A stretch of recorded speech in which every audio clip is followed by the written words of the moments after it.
അറിയില്ലല്ലോ, വലദാനി എന്ന് പറഞ്ഞ പോലെ ബോയ്സ്.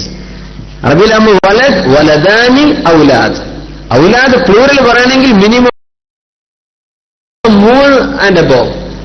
ഇത്ര ഉണ്ടെങ്കിൽ അറബി. അതുകൊണ്ടാണ് മശ്രിഖ് മഗ്രിബ് അല്ലാഹുവിനാണ്. മശ്രിഖൈനെയും മഗ്രിബൈനെയും ഉണ്ട് റബ്ബിന് എന്ന് പറഞ്ഞു. ഒരുപാട് ഉദയങ്ങളും ഒരുപാട് അസ്തമയങ്ങളും. ഇത് ഖുർആനിന്റെ വലിയ അത്ഭുതമാണ്.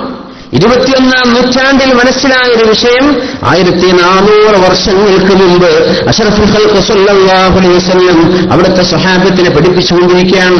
ഇതിൽ കോൺട്രഡിക്ഷൻ ഉണ്ടോ? ഇല്ല. എന്തേ? തൻസീലും മിൻ ഹകീമിൻ അലീം. എല്ലാം അറിയുന്ന തന്ത്രജ്ഞാനിയായ അല്ലാഹുവാണ് ഇത് ഇറക്കിയിട്ടുള്ളതെന്ന് അല്ലാഹു തന്നെ പറയുന്നു. പിന്നെ ഇതിൽ വൈരുദ്ധ്യങ്ങളില്ല. അപ്പൊ ഒരസ്തമയം, 2 അസ്തമയം, പിന്നെ 3 കുറേ അല്ല, വൈരുദ്ധ്യമല്ല. ഒന്ന് മറ്റൊന്നിനെ നെസ്ഖ് ചെയ്തിട്ടുണ്ടോ? ഖുർആനിൽ നെസ്ഖ് വരും. ചില ആയത്തുകളുടെ മീനിങ്ങിനെ ഫ്രീസ് ചെയ്യും. ആയത്ത് ഓതപ്പെടുന്നു, ആ നിയമം ഉണ്ടായിരുന്നു എന്ന് പഠിപ്പിക്കാൻ വേണ്ടി ആയത്ത് നിലവിലുണ്ട്, പക്ഷെ അതിന്റെ ആശയം നമുക്ക് പ്രവർത്തിക്കാൻ പറ്റില്ല, നിലവിലില്ല. അതിനെ അള്ളാഹു മറ്റൊന്നുകൊണ്ട് പകരം ഇറക്കിയിരിക്കും. നെസ്ഖ് ചെയ്യാന്ന് പറയാം. ഈ ആയത്തുകൾ മൻസൂഖാണോ? അതുമല്ല. ഉലമാക്കളൊന്നും അങ്ങനെ അവർ തോന്നിയതുപോലെ ചെയ്യൂല. അവർ ഓരോ കാലഘട്ടത്തിലും അന്നന്ന് ആ കാലഘട്ടങ്ങളിൽ അവൈലബിൾ ആയിട്ടുള്ള സാധ്യമായ വിവരങ്ങൾ അനുസരിച്ച് ഗോളശാസ്ത്രത്തെ സംബന്ധിച്ചോ ഭൂഗർഭ ശാസ്ത്രത്തെക്കുറിച്ചോ ജിയോളജിയോ അല്ലെങ്കിൽ ജിയോഗ്രഫിയോ ഇതൊക്കെ അന്നത്തെ കാലത്തുള്ള പഠനങ്ങൾ അനുസരിച്ച് ഖുർആനിനെ അവർ പഠിപ്പിച്ചു തരും. അതവർക്ക് മനസ്സിലാകും ചെയ്യും. കാലങ്ങൾ മുന്നോട്ട് പോകുമ്പോൾ ഏതെല്ലാം സാധ്യതകൾ വെച്ച് ഖുർആനെ വ്യാഖ്യാനിക്കാൻ കഴിയുമോ ആ കാലഘട്ടത്തിലെ ആലിമീങ്ങൾ ആ നിലക്ക് ഖുർആനെ വ്യാഖ്യാനിക്കും. ഇതും മുമ്പത്തും തമ്മിൽ വൈരുദ്ധ്യം ഉണ്ടാവില്ല. അർത്ഥങ്ങൾ വർദ്ധിച്ചു വരികയാണ്, അതാണ്ടാവുക. ഇതാണ് ഖുർആനിന്റെ വലിയൊരു അത്ഭുതം. മുഅ്മിനീങ്ങളെ, നമ്മൾ അത് മനസ്സിലാക്കുക. അത്ഭുതമാണ് ഖുർആൻ, അത്ഭുതമാണ്, ഭയങ്കര അത്ഭുതമാണ്. റബ്ബുൽ മശ്രിഖ് വൽ മഗ്രിബ്, കിഴക്കിന്റെയും പടിഞ്ഞാറിന്റെയും ഉടമസ്ഥനാണ് അല്ലാഹു എന്ന് പറഞ്ഞതൊക്കെ സൂര്യന്റെ ഒരു ഉദയം ഒരസ്തമയം. നമ്മൾ ആദ്യം മനസ്സിലാക്കണം, അല്ലാഹു തആല മനുഷ്യൻ എന്ത് കാണുന്നു, എങ്ങനെ മനസ്സിലാക്കുന്നു, ആ രീതിയിലാണ് കാര്യങ്ങൾ പറഞ്ഞുതരിക. കാരണം സൂര്യനല്ല ശരിക്കും ഉദയവും അസ്തമയം. സൂര്യൻ ഇങ്ങനെ പോവാണ്, നമ്മുടെ ഭൂമി ഇങ്ങനെ തിരിയുന്നതിനനുസരിച്ച് നമുക്ക് തോന്നുകയാണ് സൂര്യൻ അസ്തമിച്ചു, സൂര്യൻ കടൽക്കും വീണിട്ടില്ല. സൂര്യന്റെ ലക്ഷ്യത്തിൽ അല്ലെ മുസ്തഖറില്ലഹ, അതിന്റെ മുസ്തഖർ വരെ അത് ഓടിക്കൊണ്ടിരിക്കുകയാണ്. ഭൂമി സൂര്യനെ ലക്ഷ്യമാക്കി ഓടുന്നുണ്ട്, സൂര്യനെ ചുറ്റുന്നുണ്ട്.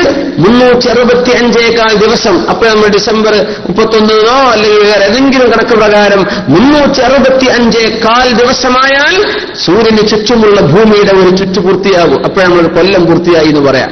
ഈ പോണ പോക്കിൽ ഭൂമി സ്വയം തിരിഞ്ഞുകൊണ്ടാണ് പോകുന്നത്.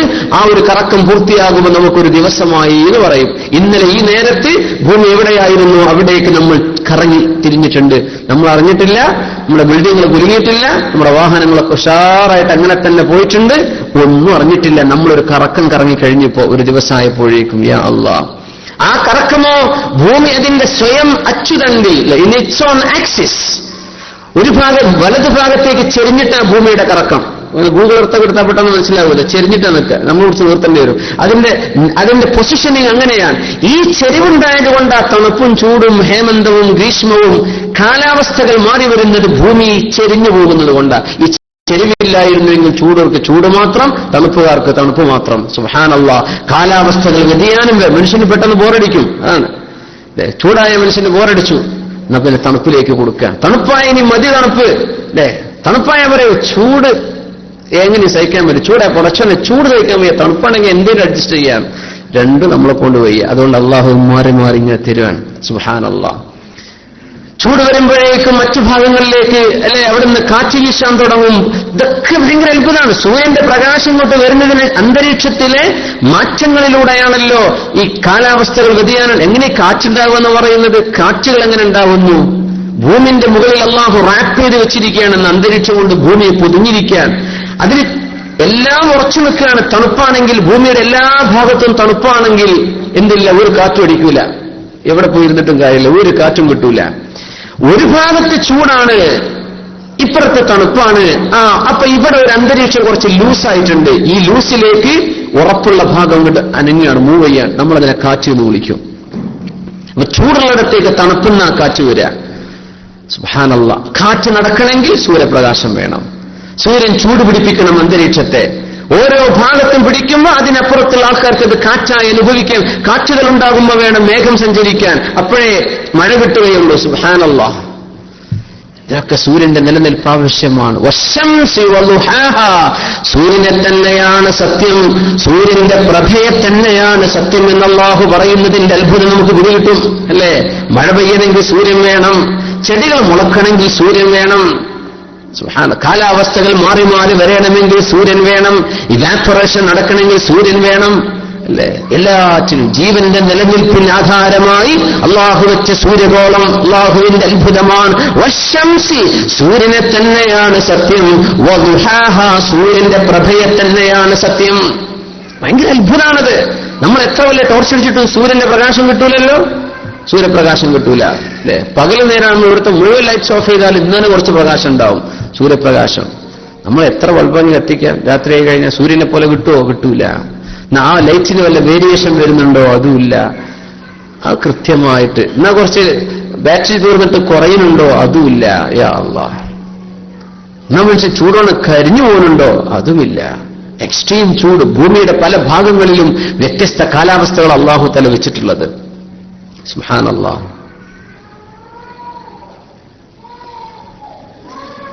നമ്മുടെ അറബ് രാജ്യത്താണ് ആർട്ടിഫിഷ്യൽ മഴ പെയ്യിക്കാൻ വേണ്ടി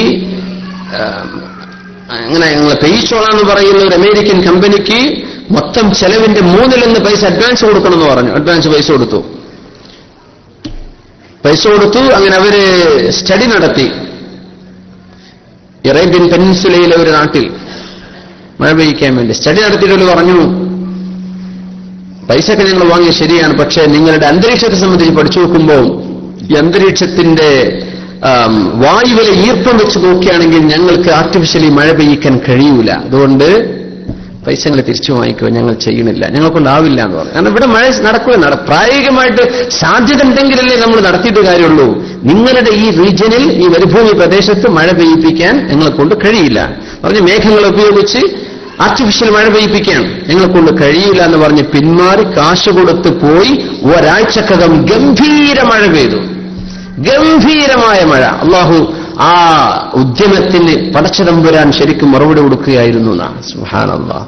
പെയ്യൂല എന്ന് പറഞ്ഞുകൊടുത്ത് കുത്തിയൊലിച്ചു പെയ്തു മഴകൾ. നഗരങ്ങളിലൂടെ ഓവുചാലുകൾ നിറഞ്ഞൊഴുകിയെന്ന. സുബ്ഹാനല്ലാഹ്. പടച്ചതമ്പുരാന്റെ ഓരോ അത്ഭുതങ്ങളാണത്. ഇതൊക്കെ മനുഷ്യന്റെ കണ്ണ് തുറപ്പിക്കണം. സുബ്ഹാനല്ലാഹ്. മനുഷ്യൻ പറഞ്ഞു പോകണം. അതാണ് സുബ്ഹാനക യാ റബ്ബ്, പടച്ചവനെ നീ പരിശുദ്ധനാണ്.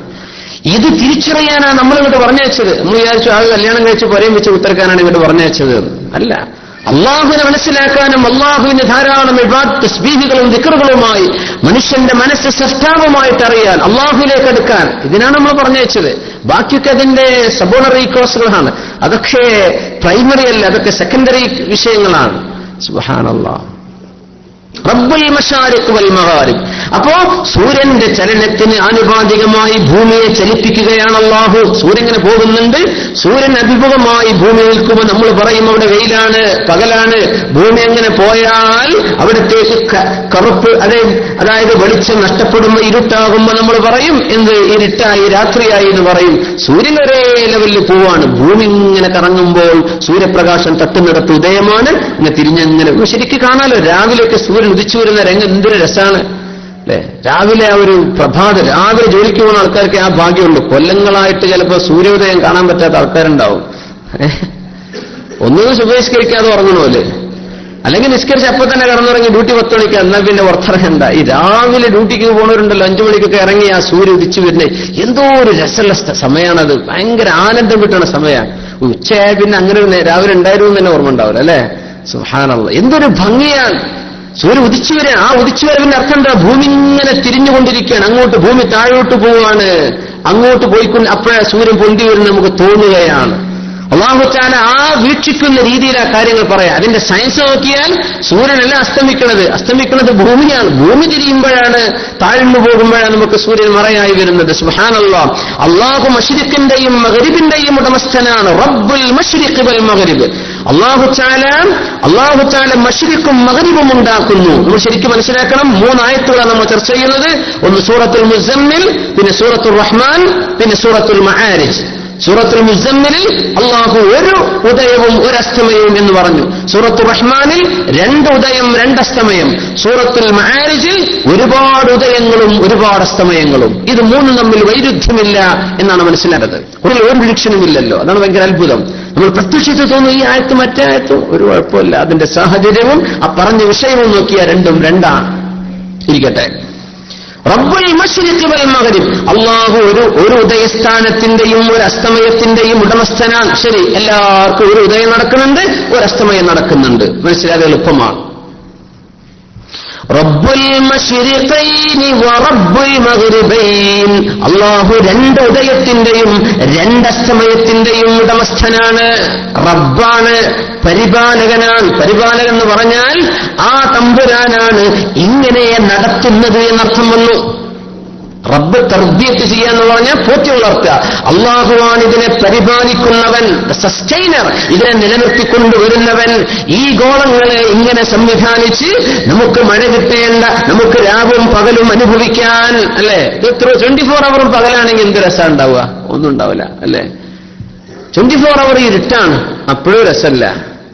അള്ളാഹു രാവും പകലും തന്നിരിക്കുക. രാത്രിയാകുമ്പോൾ ഉറക്കം താനെ വരും. മെലാറ്റോണിൻ താനെ തലയിൽ നിന്ന് ഉറപ്പില്ല. ഉറക്കം ഇങ്ങനെ ഇരുട്ട് വരുമ്പോഴേക്കും കണ്ണിൽ ഉറക്കം വരും, അല്ലേ? സുബ്ഹാനല്ലാഹ്. അത് രാത്രിയിലെ ഉറക്കിന് രസമുള്ളൂ, പകലിൽ കിടന്നുറങ്ങാൻ തന്നെയുള്ളൂ. വമനാമുക്കും ബില്ലൈലി വന്നഹാർ.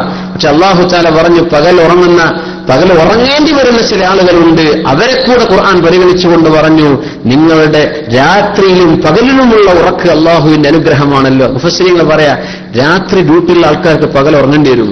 അവരെ കൂടെ ഉൾപ്പെടുത്തിയിട്ട് അള്ളാഹു രാത്രി ഉറങ്ങുന്നവരുണ്ട്, പകൽ ഉറങ്ങുന്ന കുറച്ച് ആൾക്കാരുണ്ട്. മനാമുക്കും ബില്ലൈലി വന്നഹാർ, രാത്രിയിലും പകലിലും നിങ്ങൾ ഉറങ്ങുന്നുണ്ടല്ലോ. ഇതൊക്കെ അള്ളാഹുവിന്റെ അത്ഭുതമല്ലേ? നിങ്ങളുടെ മൊത്തം ബോഡി ഫംഗ്ഷനെ ക്ലോസ് ചെയ്യണ്ടേ? ഫോഴ്സ് ഷട്ട് ഡൗൺ എന്നൊക്കെ പറയില്ല നമ്മള്. ഇതൊക്കെ മുഴുവൻ ഓഫ് ചെയ്തിട്ട് വേണം നിങ്ങൾ ഉറക്കാൻ. നിങ്ങൾ ഉറങ്ങുകയാണെങ്കിലും ഹാർട്ട് വർക്ക് ചെയ്യണം. ഹാർട്ടും കൂടെ ഉറങ്ങിയാൽ നമ്മൾ കഴിഞ്ഞ് മരിച്ചു എന്ന് അറിയില്ലേ? ഹാർട്ട് അറ്റാക്ക് ആയി എന്ന് പറയും. ഹാർട്ട് ഉറങ്ങാൻ പാടില്ല, ഹാർട്ടിനെ ഉണർത്തി നിർത്തണം. ആമാശയം ഉറങ്ങണില്ല, തിന്ന ഭക്ഷണമൊക്കെ ഡൈജസ്റ്റ് ആയിക്കൊണ്ടിരിക്കണം. ആമാശയത്തിന് ഇതെല്ലാം പണി കൊടുത്തിട്ട് നമ്മൾ കടന്നുറങ്ങുന്നത്. ഇനിയിപ്പോ നമ്മൾ ക്ലാസ് കഴിഞ്ഞിട്ടാ പോയി ഭക്ഷണം കഴിക്കണതെങ്കിൽ എന്തോ നമ്മുടെ ആമാശയമൊക്കെ ഉണ്ടല്ലോ, അതിന് വിളിച്ചു പറയാൻ പറ്റാത്തോണ്ടാ, അല്ലേ? നമ്മളങ്ങനെ വാരി വഴിച്ച് കുറെ ഹുബൂസ് ഒരു ഭാഗത്ത് വരുന്നുണ്ട്, ഇടയ്ക്ക് ഇറച്ചി വരുന്നുണ്ട്, കൂട്ടത്തിനെടുത്ത് കൂടെ മീൻ കൊണ്ടുവന്നപ്പോ നാട്ടിൽ നിന്ന് കുറച്ച് പത്തിരി കൊടുത്തയച്ചിട്ടുണ്ട്, ഒരു 10 ഇറച്ചി അതും കൂടെ കഴിച്ച് ഈ ഫാറ്റും വൈറ്റമിൻസും പ്രോട്ടീൻസും ഇതെല്ലാം വേറെ വേറെ തിരിച്ചു കൊടുക്കണ്ടേ? നേരെ വെളുത്താകുമ്പോഴേക്കും ആമാശയം ഇതൊക്കെ ദഹിപ്പിച്ച് രക്തത്തിന് കൊടുക്കേണ്ട രക്തത്തിന് കൊടുക്കണം, ഹാർട്ടിന് പോകേണ്ടത് അങ്ങോട്ട് എടുക്കുന്നത്, അല്ലേ? നമ്മുടെ മറ്റു ഗ്രന്ഥികൾക്ക് പോകേണ്ടത് അങ്ങോട്ട്, എല്ലാവർക്കും വീതിച്ചു കൊടുക്കുകയാണ്. എന്നിട്ട് വേണം വേസ്റ്റാക്കി വിടാൻ. നമ്മൾ ഉറങ്ങുമ്പോഴൊക്കെ പണി നടപ്പാണ്. വാലില്ലാത്ത കൂർക്കമ്മലൊക്കെ തുടങ്ങാം. അത് ഭയങ്കര പണിയെടുക്കാനുള്ളില്ലേ? സുബ്ഹാനല്ലാഹ്. 3-1 എന്നുള്ള വർത്താനൊക്കെ നമ്മൾ ഇടക്കിടക്ക് പറയുന്നുണ്ട്, അല്ലേ? നടക്കുന്നുണ്ടോന്ന് അല്ലാഹു ആലം. അവനവൻ തന്നെ ആലോചിച്ച് പറഞ്ഞാൽ മതി. അള്ളാഹു സഹായിക്കുമാറാകട്ടെ. കൂലിയുള്ള കാര്യമാണ്. നേരത്തെ പറഞ്ഞ പോലെ അന്നൊക്കെ എന്ത് ചെയ്യാ, ഒരു എന്തെങ്കിലും ഫ്രൂട്ട്സ് ഒക്കെ നേരത്തെ കഴിക്കുക, ഒരു ഗ്ലാസ് വെള്ളമെങ്കിലും കുടിക്കുക. എന്നിട്ടും തുടങ്ങിയാൽ എന്ത് ചെയ്യും? കുറച്ചാകുമ്പോൾ നിർത്തിക്കോളും. അല്ലെങ്കിൽ നമുക്ക് പിടിച്ചാൽ കിട്ടണില്ലെങ്കിൽ അങ്ങനെയെങ്കിലും അഡ്ജസ്റ്റ് ചെയ്യാം. ഭക്ഷണമൊക്കെ നേരത്തെ ആക്കുക. രാത്രി മഗ്‌രിബ് ഇശാഇന്റെ ഇടയിലായിട്ട് ഭക്ഷണം കഴിച്ചു വരിക. കഴിഞ്ഞിട്ട് വളരെ ലൈറ്റായിട്ട് കഴിക്കുക. പൊന്നാരസ്താതെ പള്ളി കത്തിക്കാട്ടിക്ക് ഉറക്കം മുറുകൂലാണ്. അങ്ങനെ ഉണ്ടെങ്കിൽ നിങ്ങൾ കഴിച്ചോളി. ചിലർക്ക് അങ്ങനെ ഉണ്ടാവും, വയറ് ഭക്ഷണം ഇല്ലാണ്ട് ഉറക്കം മുറുകൂലാണ്. ആയിക്കോട്ടെ. ഏതായിരുന്നാലും യാ അല്ലാഹ്, പകലിലും രാത്രിയിലും നമ്മൾ ഉറങ്ങുന്നുണ്ട്. ഇത് രണ്ടും അല്ലാഹു ചെയ്ത അത്ഭുതമാണ്. സുബ്ഹാനല്ലാഹ്. ഉറങ്ങാൻ വേണ്ടി വിശ്രമിക്കാൻ അല്ലാഹു തന്നിരിക്കുകയാണ് രാത്രി. ഈ വിശ്രമിക്കാനുള്ള രാത്രി വേണമെങ്കിൽ സൂര്യന്റെ ചലനത്തിന് ആനുപാതികമായി ഭൂമി അതിന്റെ ചലനത്തിൽ സൂര്യപ്രകാശത്തിന് മറയായിട്ട് നമുക്കൊരു ഭാഗം തരണം. അപ്പോഴേ നമുക്ക് ഇരുട്ടാവുള്ളൂ. യാ അല്ലാഹ്. ഇപ്പൊ ഈ ലൈറ്റ് സൂര്യനാണെന്ന് സങ്കല്പിച്ചാൽ ഇവിടെ കിടക്കുന്ന ഭൂമിയുടെ ഈ ഭാഗം പകലാണ്, ഇപ്പുറത്തെ നാട്ടുകാർക്ക് ഇപ്പൊ അവർക്ക് എന്താണ്? ഇരുട്ടാണ്, രാത്രിയാണ്. അപ്പോ ഓരോ നാട്ടുകാർക്കും ഉദയവും അസ്തമയവും ഉണ്ട്. മനസ്സിലായി? ഇനി ഏത് ഭാഗത്താണോ ഇപ്പോൾ പകലായിട്ട് കിടക്കുന്നത്, പകലുള്ള സമയം, ഇപ്പൊ ഈ ലൈറ്റ് സൂര്യനാണെന്ന് ഞാൻ സങ്കല്പിക്കുകയാണ്. നമ്മുടെ ഈ എന്ത് ലൈറ്റ് അതിന് പറയാം? ഹാലജൻ. ഹാലജൻ ഭയങ്കര ഷാർപ്പ്, അല്ലെ? സുബ്ഹാനല്ലാഹ്, ഭയങ്കര ബ്രൈറ്റ് ലൈറ്റാണ്. അപ്പോ ഭൂമി എന്ന ഗോളം അതിന് കാണിച്ചു തരാനിപ്പോ ഒന്നുമില്ലല്ലോ ഇവിടെ, ആയിക്കോട്ടെ. ആ ഗോൾ, ഈ ഭൂമി ഇങ്ങനെ സൂര്യന് നിൽക്കുന്ന സമയത്ത് ഇവിടെ പകലാണ്, ഇപ്പുറത്തെ നാട്ടുകാർക്ക് എന്താണ്? ഇരുട്ടാണ്. ഈ പകലിൽ ആളുകൾക്ക് ഒരു സൂര്യന്റെ ഉദയം കിട്ടിയിട്ടുണ്ട്, അല്ലേ? ഇവിടുന്ന് സൂര്യൻ ഉദിച്ചു വന്നത് അവർക്ക്, ഈ നാട്ടുകാർക്ക്. ഇനി ഇവർക്ക് ഇവിടെ അസ്തമയം വരാനുണ്ട്. ഈ നാട്ടുകാർക്കൊരു ഉദയവും ഒരു അസ്തമയമുണ്ട്. ഇപ്പുറത്തേക്കോ ഇവർക്കുമുണ്ട് ഒരു ഉദയവും അസ്തമയം. ഇവർ കാത്തിരിക്കുകയാണെങ്കിൽ ഉദിക്കാൻ, ഉദിച്ച് അസ്തമിക്കുമ്പോൾ അവർക്കും ഒരു ഉദയവും ഒരു അസ്തമയവുമുണ്ട്. രണ്ട് പൊളിയിലുമുള്ള ആളുകൾക്ക് ഉദയമുണ്ട്, അസ്തമയമുണ്ട്. റബ്ബുൽ മശ്രിഖൈനി വറബ്ബുൽ മഗ്രിബൈൻ. അല്ലാഹു രണ്ട് ഉദയങ്ങളുടെ റബ്ബാണ്, അല്ലാഹു രണ്ട് അസ്തമയങ്ങളുടെ റബ്ബാണ്. സുബ്ഹാനല്ലാഹ്. റബ്ബുൽ മശ്രിഖൈനി വറബ്ബുൽ മഗ്രിബൈൻ. ഇവിടെ അത്ഭുതം നോക്കുന്നത്, ഒരു അത്ഭുതം നടക്കുന്നത്, രണ്ട് ഉദയമുണ്ട് രണ്ട് അസ്തമയമുണ്ട് എന്ന് പറഞ്ഞാൽ ഭൂമിയുടെ ഒരു പകുതിയിൽ ഒരു ഉദയവും ഒരു അസ്തമയം, മറ്റേ പാതിയിൽ ഒരു ഉദയവും ഒരു അസ്തമയം. ഇത് രണ്ടും നടക്കുന്നത് സൈമൾട്ടേനിയസ്ലിയാണ്, ഒരേ സമയത്താണ്. രണ്ട് സൂര്യനൊന്നുമില്ലല്ലോ, ഒരു സൂര്യൻ രണ്ടായിട്ട് രണ്ട് ഉദയവും രണ്ട് അസ്തമയവുമായിട്ട് നമ്മൾ കണക്കാക്കുകയാണ്. ഇങ്ങനെ വരുമ്പോൾ സുബ്ഹാനല്ലാഹ്, ആ രണ്ട് ഉദയം രണ്ട് അസ്തമയം എന്ന് നമ്മൾ മനസ്സിലാക്കുന്നത് ഒരേ സൂര്യൻ ഒരേ ഭൂമി, പക്ഷേ ഭൂമിയുടെ രണ്ട് ധ്രുവങ്ങളിൽ നടക്കുന്ന പ്രതിഭാസമാണ് ഒരേ സമയം. അതുകൊണ്ട് അല്ലാഹു ആവർത്തിച്ചു, റബ്ബുൽ മശ്രിഖൈനി വറബ്ബുൽ മഗ്രിബൈൻ. അല്ലാഹു രണ്ട് അസ്തമയങ്ങളുടെ റബ്ബാണ്, രണ്ട് ഉദയങ്ങളുടെയും റബ്ബാണ്. മറ്റൊരുത്തൊന്ന് റബ്ബ് ഒരു വട്ടേ പറയുന്നുള്ളൂ, ഒരു പ്രാവശ്യം പറഞ്ഞു. എവിടെ? റബ്ബുൽ മശ്രിഖി വൽ മഗ്രിബ്. ഉദയത്തിന്റെയും അസ്തമയത്തിന്റെയും റബ്ബാണ്. കാരണം ഒരു ഉദയം നടക്കുമ്പോൾ ഉടനെ മറ്റൊരു കൂട്ടർക്ക് അസ്തമയം നടക്കുകയാണ്, ഒരേ സമയം നടക്കുന്നുണ്ടത്. ഒരു ഉദയം നടന്നാൽ ഒരു നാട്ടുകാർക്ക് അസ്തമയമാണ്. പക്ഷേ രണ്ട് ഉദയം രണ്ടസ്തമയം എന്ന് പറയുന്നത് ഒരേ സമയം നടക്കുന്നില്ല, ഒരു ഉദയം നടക്കുന്നുള്ളൂ. ആ സമയം ഒരു ഉദയവും ഒരസ്തമയം നടക്കുന്നുള്ളൂ. പക്ഷേ രണ്ട് നാട്ടുകാർക്ക് ഒരു കൂട്ടർക്ക് ഒരു ഉദയം, മറ്റൊരു കൂട്ടർക്ക് മറ്റൊരു ഉദയം, ഒരസ്തമയം മറ്റൊരസ്തമയം. ഈ നാലെണ്ണം നടക്കുന്നത് സത്യത്തിൽ ഒരു ഉദയം ഒരസ്തമയം നടക്കുന്നുള്ളൂ. അതുകൊണ്ട് അല്ലാഹു തആല റബ്ബ് എന്ന പ്രയോഗത്തെ ആവർത്തിച്ചു. റബ്ബുൽ മശ്രിഖൈൻ വറബ്ബുൽ മഗ്രിബൈൻ.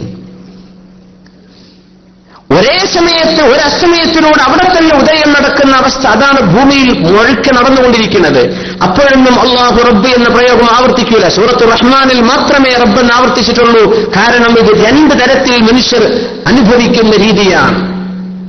സുബ്ഹാനല്ലാഹ്. ഓരോരുത്തർക്കും അല്ലാഹു തആല ഒരു ഉദയവും ഒരു അസ്തമയവും നൽകുന്ന പോലെ പകലുള്ള ആളുകൾക്കും രാത്രിയുള്ള ആളുകൾക്കും ഇത് ഒരേ സമയം സൈമൾട്ടേനിയസ്ലി നടക്കുന്ന പ്രതിഭാസമാണ്. അതുകൊണ്ട് അല്ലാഹു റബ്ബ് എന്ന പ്രയോഗം ആവർത്തിക്കുകയാണ്. ഇനി നോക്കൂ, സൂറത്തുൽ മആരിജ്. ഫലാ ഉഖ്സിമു ബിറബ്ബിൽ മശാരിഖി വൽ മഗാരിബ് ഇന്നാ ലഖാദിറൂൻ. ഞാൻ സത്യം ചെയ്തു പറയട്ടെ, ഒരുപാട് ഉദയങ്ങളുടെയും ഒരുപാട് അസ്തമയങ്ങളുടെയും റബ്ബ് എന്ന് ആവർത്തിച്ചോ? ഇല്ല. കാരണം എന്തേ? ഭൂമി ചലിക്കുകയാണ്. ഒരുപാട് അസ്തമയം എന്ന് പറഞ്ഞാൽ ഭൂമി കറങ്ങിക്കൊണ്ടിരിക്കുമ്പോഴെല്ലാം ഈ സൂര്യന് അഭിമുഖമായി വരുന്ന ഭാഗം ഇവിടെ ഉദയമാണ്, ഭൂമി മറയായി പോകുന്ന ഭാഗം ഇവിടെ അസ്തമയമാണ്. ഓരോ സെക്കൻഡിലും കറങ്ങിക്കൊണ്ടിരിക്കുന്ന ഭൂമി ഓരോ സെക്കൻഡിലും ഉദയവും അസ്തമയവും നടന്നുകൊണ്ടിരിക്കുകയാണ്. കോടാനുകോടി സ്ഥലങ്ങളിലൂടെ രേഖകളിലൂടെ കടന്നു പോകുന്ന ഭൂമി ഇങ്ങനെ തിരിയുമ്പോഴെല്ലാം ഒരു ഉദയം നടക്കുമ്പോഴേക്കും ഇവിടെ അസ്തമയം നടക്കുകയാണ്. ഓരോ സെക്കൻഡിലും ഭൂമിക്ക് ഉദയമുണ്ട്, ഓരോ സെക്കൻഡിലും ഭൂമിക്ക് അസ്തമയമുണ്ട്. ഇത് നോക്കിയാൽ കോടാനുകോടി ഉദയസ്ഥാനങ്ങളും അസ്തമയസ്ഥാനങ്ങളും അള്ളാഹുവിന്റെ ഭൂമിക്ക് അള്ളാഹു കൊടുത്തിട്ടുണ്ട്. ഇതൊക്കെ ഒരേ നേരത്ത് നടക്കുന്ന സംഗതിയാണ്. ഇവിടെ ഉദിച്ചാൽ ഇവിടുത്തെ അസ്തമയമാണ്. റബ്ബുൽ മശാരിഖി വൽ മഗാരിബ്. ഒരുപാട് ഉദയവും ഒരുപാട് അസ്തമയവും. ഭൂമിക്ക് ചലനമില്ലെങ്കിൽ ഈ പ്രയോഗം തെറ്റായി പോകും. ഭൂമി ഇങ്ങനെ ഫ്ലാറ്റായി കിടക്കുകയാണെങ്കിൽ ഒരു ഉദിക്കുന്നു ഒരു അസ്തമിക്കുന്നു, കഴിഞ്ഞു. അല്ല, ഉരുണ്ട ഗോളത്തിന് മാത്രമേ ഇങ്ങനെ ഒരു പ്രതിഭാസം നടക്കൂ. ഒരുപാട് സ്ഥലങ്ങളിലേക്ക് ഇവിടെ പകലാണ്, ഇതിങ്ങനെ മറിഞ്ഞു വരുമ്പോഴേക്കും ഈ നാട്ടുകാർക്ക് അസ്തമയമായി, അല്ലേ? ഇപ്പുറത്തുകാർക്ക് ഉദിക്കുകയായി, അല്ലെ? ഭൂമി മറയായി വരുന്നിടത്ത് ഇരുട്ടാണ്, ഇവിടുത്തുകാർക്ക് ഉദയമാണ്. ഇങ്ങനെ ഒരുപാട് ഉദയങ്ങൾ ഒരുപാട് അസ്തമയങ്ങൾ നമുക്കത് മനസ്സിലാവുമല്ലോ, അല്ലേ? നാട്ടിലിപ്പോ എത്രയായി? നാട്ടിലിപ്പോ മിനിമം 10 സുബ്ഹാനല്ലാഹ്. നമ്മുടെ നാട്ടിൽ സൂര്യൻ ഉദിച്ചു കഴിഞ്ഞ് 1.5 മണിക്കൂർ കഴിയുമ്പോഴാണ് നമ്മൾ ഇവിടെ ഉദിക്കുന്നത്. അതിന്റെ ഇടയ്ക്ക് ഓരോ നാട്ടുകാർക്ക് ഉദിച്ചുകൊണ്ടേ പോവാൻ, ഓരോ സെക്കൻഡിലും ഉദയമാണ്.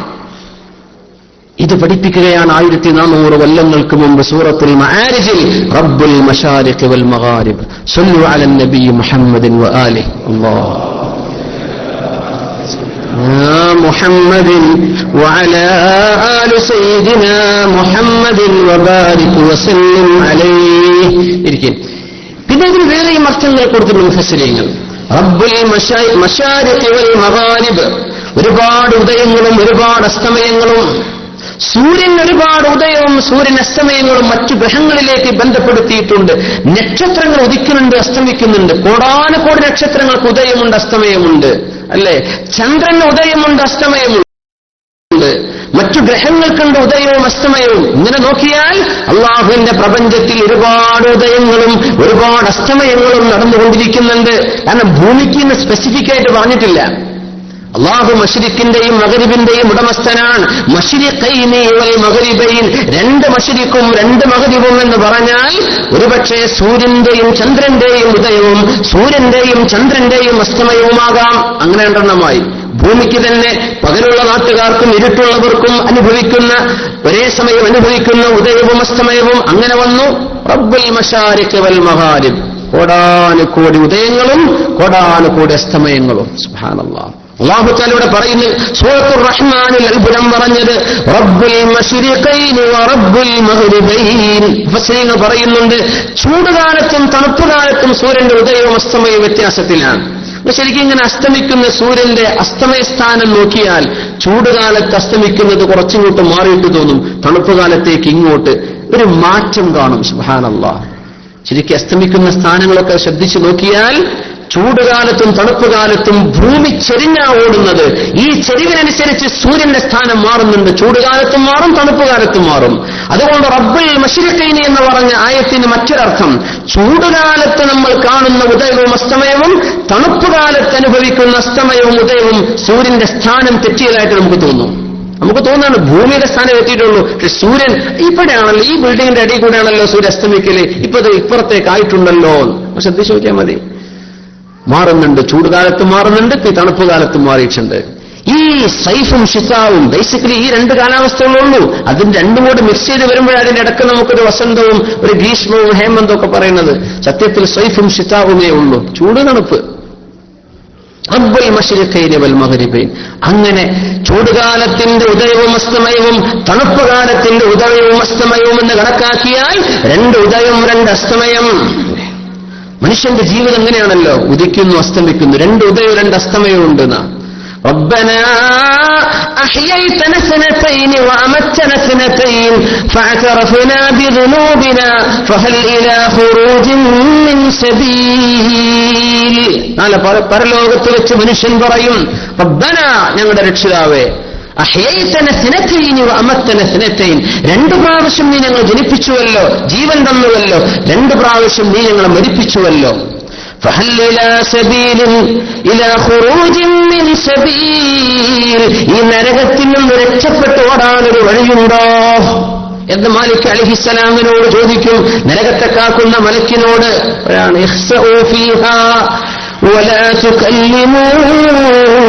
മിണ്ടാതെ കടന്നേക്കണം, എന്നോട് മിണ്ടിപ്പോകരുത് എന്ന് മാലിക് അലൈഹിസ്സലാം.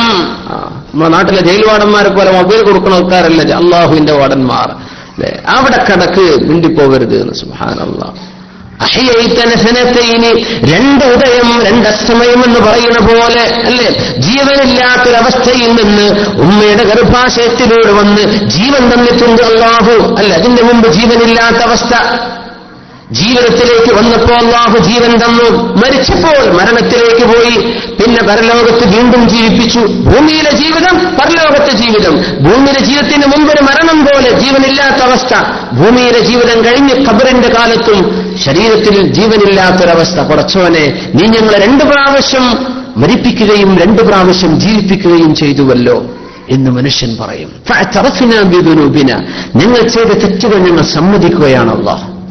അതുകൊണ്ട് ഞങ്ങൾക്ക് ഇവിടുന്ന് രക്ഷപ്പെടാൻ പറ്റും. ഞങ്ങളിപ്പോ ബോധ്യപ്പെട്ടു. ഇത് അവിടെ നിന്ന് ബോധ്യപ്പെടാനല്ല അല്ലാഹു മനുഷ്യനെ പടച്ചത്, ഭൂമിയിൽ നിന്ന് ബോധ്യപ്പെടാനാണ്. അതാണ് വിഷയം. അപ്പൊ ജീവിതം ഗൗരവമാണെന്ന് മനസ്സിലാക്കണം. എങ്ങനെയൊക്കെ നടന്നിട്ട് അതൊക്കെ അവിടുന്ന് കഴിച്ചിലായി പോകുന്നു. ഇങ്ങനെയൊക്കെ തമാശ പറയുന്ന ആൾക്കാരുണ്ട്. അങ്ങനെ പറയരുത്. നരകത്ത് കിടന്നാൽ കുറച്ചു കഴിഞ്ഞാൽ ചേലാവുന്നൊക്കെ ചില ആൾക്കാർ പറയും. അള്ളാഹ് ഭയങ്കര ഡേഞ്ചറാണ്. ചില ആളുകൾ ചില വാക്കുകൾ പറയും, ആ വാക്കിന് ഒരു വിലയൊരു കൊടുക്കൂല. ആ ഒരൊറ്റ വാക്ക് കാരണം നരകത്തിൽ 70ഓളം വർഷം ആഴത്തിൽ അവൻ വീണുകൊണ്ടിരിക്കും എന്ന് പരിശുദ്ധ റസൂലുള്ളാഹി സ്വല്ലല്ലാഹു അലൈഹി വസല്ലം. അള്ളാഹു തയ്യാർ ചെയ്ത ലോകമാണ്. അവിടുത്തെ കാര്യങ്ങൾ അള്ളാഹു പറഞ്ഞ പോലെ നടക്കും. മനുഷ്യൻ ഇടപെടാൻ കഴിയില്ല.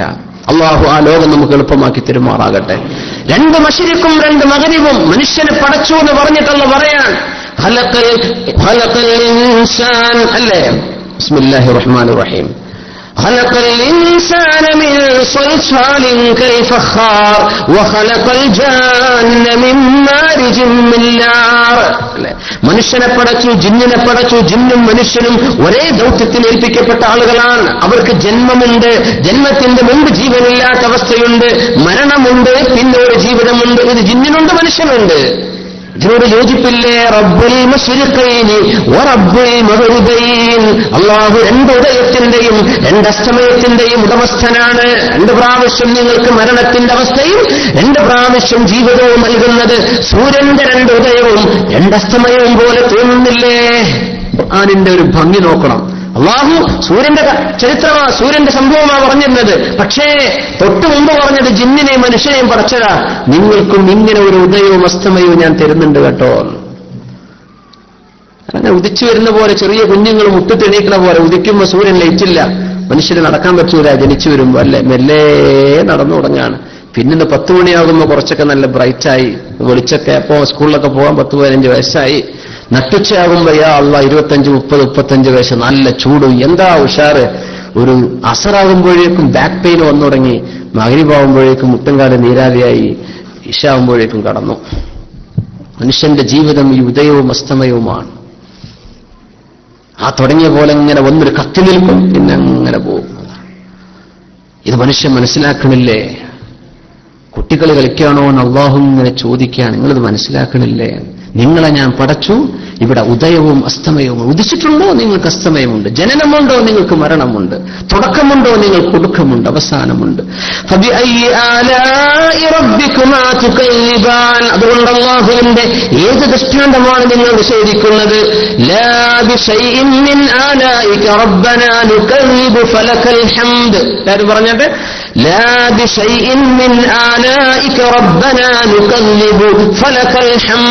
എന്ന് പറയുമ്പോൾ നമ്മൾ സൂറത്ത് കഴിഞ്ഞവരെ അത് ചൊല്ലിക്കൊണ്ടിരിക്കണം. അല്ലാഹുവേ, നിന്റെ ദൃഷ്ടാന്തങ്ങളിൽ ഒന്നുമേ ഞങ്ങൾ നിഷേധിക്കുന്നില്ല പടച്ചവനെ. ഫലകൽ ഹംദ്, നിനക്കാണ് സ്തുതി അല്ലാഹ്. നീ ഞങ്ങളെ പടച്ചു, നിന്റെ ഹുക്മിന്റെ ഭരണത്തിന് കീഴിലാണ് ഞങ്ങൾ.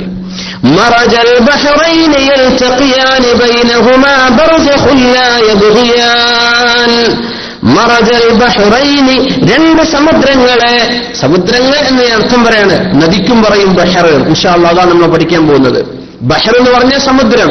പക്ഷേ നെഹർ, റിവറിനും എന്തു പറയും? ബഹർ എന്ന അറബിയിൽ പറയും. ഇൻഷാ അല്ലാഹ് വഴി വരുന്നുണ്ട്.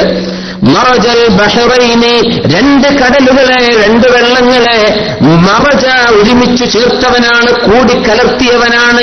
യൽതഖിയാനി, അത് 2ഉം മീറ്റ് ചെയ്യുന്നുണ്ട്, 2ഉം പരസ്പരം കണ്ടുമുട്ടുന്നുണ്ട്. 2 കടലുകൾ, അല്ലെങ്കിൽ പുഴയും ഒരു കടലും, കടലും പുഴയും 2 കടലുകൾ തമ്മിൽ അല്ലെ. മെഡിറ്ററേനിയൻ കടൽ അറ്റ്ലാന്റിക് ഓഷ്യനിൽ ചേരുന്ന പോലെ, സൗദിയുടെ മുമ്പിലൂടെ പോകുന്ന നമ്മുടെ റെഡ് സീ, ചെങ്കടൽ ഏതൻ ഗൾഫിൽ കൂടിച്ചേരുന്ന പോലെ, പേർഷ്യൻ ഗൾഫ് ഒമാൻ ഗൾഫിൽ കൂടിച്ചേരുന്ന പോലെ, ബേ ഓഫ് ബംഗാൾ ഇന്ത്യൻ ഓഷ്യനിൽ ചേരുന്ന പോലെ സമുദ്രങ്ങളൊന്ന് മറ്റൊന്നിൽ കൂടിച്ചേരുന്നുണ്ട്, ഒന്ന് മറ്റൊന്നിൽ കൂടിച്ചേരും. ഇതിന്റെ അത്ഭുതം, ഓരോ സമുദ്രത്തിനും അതിൻ്റെതായ സാന്ദ്രതയുണ്ട്, അതിൻ്റെതായ ചൂടുണ്ട്, അതിൻ്റെതായ തണുപ്പുണ്ട്. ഉപ്പിന്റെ അളവ് പോലും വ്യത്യസ്തമാണ്. ചില കടലുകൾക്കുള്ളിൽ ഓക്സിജന്റെ അളവ്, ഓക്സിജനിൽ ലയിച്ചു ചേരാനുള്ള കഴിവ് വ്യത്യസ്തമാണ്. ഓരോ കടലിനും അതിൻ്റെതായ ചില പ്രത്യേകതകളുണ്ട്. ഇത് ഓഷ്യാനോഗ്രഫി പഠിക്കുന്ന ആളുകൾ മനസ്സിലാക്കി തരുന്ന യാഥാർത്ഥ്യങ്ങൾ. ഇതിന്റെയൊക്കെ അത്ഭുതം.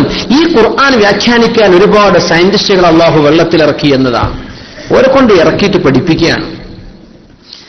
ഈ വലിയ വലിയ ഗവേഷണങ്ങൾ നടത്തുന്ന സയന്റിസ്റ്റുകൾ അത്ഭുതമാണ് മുഅ്മിനീങ്ങളെ, അത്ഭുതമാണ്. കടലിന്റെ ഉള്ളിലേക്ക് ആഴ്ന്നിറങ്ങി ആഴത്തിൽ ചെന്ന് കടലിന്റെ ഉള്ളിൽ പഠിക്കാൻ കുറച്ച് മനുഷ്യന്മാർ അള്ളാഹു ഏൽപ്പിച്ചിരിക്കും. എന്തിന്? അള്ളാഹുവിന്റെ ഗ്രന്ഥത്തിന് തഫ്സീർ ചെയ്യണം. അതിന് ആലിമീങ്ങൾക്ക് വിവരം കിട്ടണം. ആലിമീങ്ങൾ കിതാബടക്കിച്ച് വെള്ളത്തിൽ മുങ്ങാൻ പറ്റൂല. അതിന് കുറച്ച് ആൾക്കാർ അള്ളാഹു ഏൽപ്പിച്ചിരിക്കുകയാണ്, അല്ലേ? കാട്ടിന്റെ ഉള്ളിൽ കിടക്കുന്ന അത്ഭുതങ്ങൾ ആലിമീങ്ങൾക്ക് നോക്കാൻ പറ്റില്ല. കുറച്ച് ആൾക്കാർ അള്ളാഹു പഠിപ്പിക്കുക. എന്നിട്ട് അവർ പഠിക്കുന്നത് ലോകത്ത് അവർ അറിയിക്കുകയാണ്, അല്ലേ? ചില ചാനലുകൾ അതിന്റെ വഖഫാണ്. എന്താ? സമുദ്രങ്ങളിൽ നടക്കുന്ന വിഷയങ്ങൾ അവിടെ പറയൂ, കാട്ടിൽ നടക്കുന്ന വിഷയങ്ങൾ അവർ പറയുന്നു. ഇതൊക്കെ അള്ളാഹു ചെയ്യിപ്പിക്കുകയാണെന്നാ മുഅ്മിൻ അങ്ങനെ മനസ്സിലാക്കണം. അള്ളാഹുവിന്റെ കാടിന്റെ ഉള്ളിൽ ഇങ്ങനെ അത്ഭുതങ്ങളുണ്ടെന്നും ജീവജാലങ്ങളുണ്ടെന്നും നമുക്ക് എങ്ങനെ ബോധ്യപ്പെടുമല്ലെങ്കിൽ നമുക്ക് എല്ലാവർക്കും കാട്ടിൽ പോയി നിൽക്കാൻ പറ്റും? ആഫ്രിക്കൻ കാടുകളിൽ ക്യാമ്പ് ചെയ്യാൻ പറ്റും? ഇല്ല. കുറച്ചാളെ കൊണ്ട് അള്ളാഹു ചെയ്യിപ്പിക്കുകയാണ്. സമുദ്രത്തിന്റെ ഉള്ളിൽ കിടക്കുന്ന മത്സ്യങ്ങളെ സംബന്ധിച്ച് പഠിക്കാൻ ഒരു വിഭാഗം അവർ മുസ്ലിമീങ്ങൾ പോലുമല്ല, പക്ഷെ അവരെ കൊണ്ട് അള്ളാഹു ദീനിനെ സഹായിക്കുകയാണ്. അവർക്കതുകൊണ്ട് ഉപകാരം കിട്ടിയിട്ടില്ല. അവർ കുറച്ച് വിവരം പഠിപ്പിച്ചെന്നു, ശരി. മുഅ്മിനിന്റെ ഈമാൻ വർദ്ധിക്കുകയാണ്. അവരവന്റെ സൃഷ്ടാവിനെ കണ്ടെത്തുക എന്ന ദൗത്യത്തിൽ മുന്നോട്ട് പോവുകയാണ്. യാ അല്ലാഹ്, ഇതൊക്കെ എന്റെ റബ്ബ് പടച്ചനാണ്, അല്ലേ? സ്പേസിലേക്ക് പോവുകയാണ്. നമുക്ക് ഇവിടുന്ന് നാട്ടിൽ ഫ്ലൈറ്റ് കയറാൻ വയ്യ, അല്ലെ? ടിക്കറ്റിന്റെ വില ഉണ്ട്. നമുക്കെങ്ങനെ സ്പേസിൽ പോയി പഠിക്കാൻ പറ്റുക? കുറച്ചാൾക്കാർ പോട്ടെ, അവരെ പറഞ്ഞയക്കുകയാണ്. നാസയോ അത് മറ്റ് നമ്മുടെ ശ്രീഹരിക്കോട്ടയിൽ നിന്ന് പൊന്തുന്നതോ ഏതോ ആയിക്കോട്ടെ, ഈ സ്പേസ് വാഹനങ്ങൾ മുഴുവനും ചെന്ന് അള്ളാന്റെ ആകാശലോകം എന്താണെന്ന് പഠിപ്പിച്ചു തരികയാണ് നമുക്ക്. ഇത് വിശുദ്ധ ഖുർആനിന്റെ തഫ്സീറിന് ആവശ്യമാണ്. ഓരോ ആയത്തുകൾ വരുമ്പോ നമുക്ക് മനസ്സിലാക്കാൻ പറ്റും. ഓരോ ആയത്തുകളും ഓരോന്നും അത്ഭുതമാണ്. പ്രപഞ്ചത്തെക്കുറിച്ച് പറയുന്ന പ്രയോഗങ്ങൾ ഭയങ്കര അത്ഭുതമാണ്. ഇൻഷാ അല്ലാഹ് നമുക്ക് ഓരോ ആയത്തുകൾ വരുമ്പോൾ പഠിക്കേണ്ട വിഷയമാണ്. മറജൽ ബഹ്റൈനി യൽതഖിയാൻ, സമുദ്രങ്ങൾ രണ്ടെണ്ണത്തെ അല്ലാഹു കൂട്ടിച്ചേർത്തു. ബൈനഹുമാ ബർസഖുൻ ലാ യബ്ഗിയാൻ, ഈ സമുദ്രങ്ങൾക്കിടയിൽ ഒരു മറ വെച്ചിട്ടുണ്ട് അല്ലാഹു. ബർസഖ്, ഒരു കർട്ടൻ. ലാ യബ്ഗിയാനി, ഈ രണ്ട് വെള്ളങ്ങൾ ഒന്ന് മറ്റൊന്നിനെ അതിക്രമിച്ച് കയറുന്നില്ല. രണ്ടും രണ്ടായിട്ട് നിൽക്കുകയാണ്. പക്ഷെ അതിന്റെ ഇടയ്ക്കൊരു മറയുണ്ട്, അന്നുകൊണ്ട് കാണാൻ പറ്റാത്ത മറയാണ്.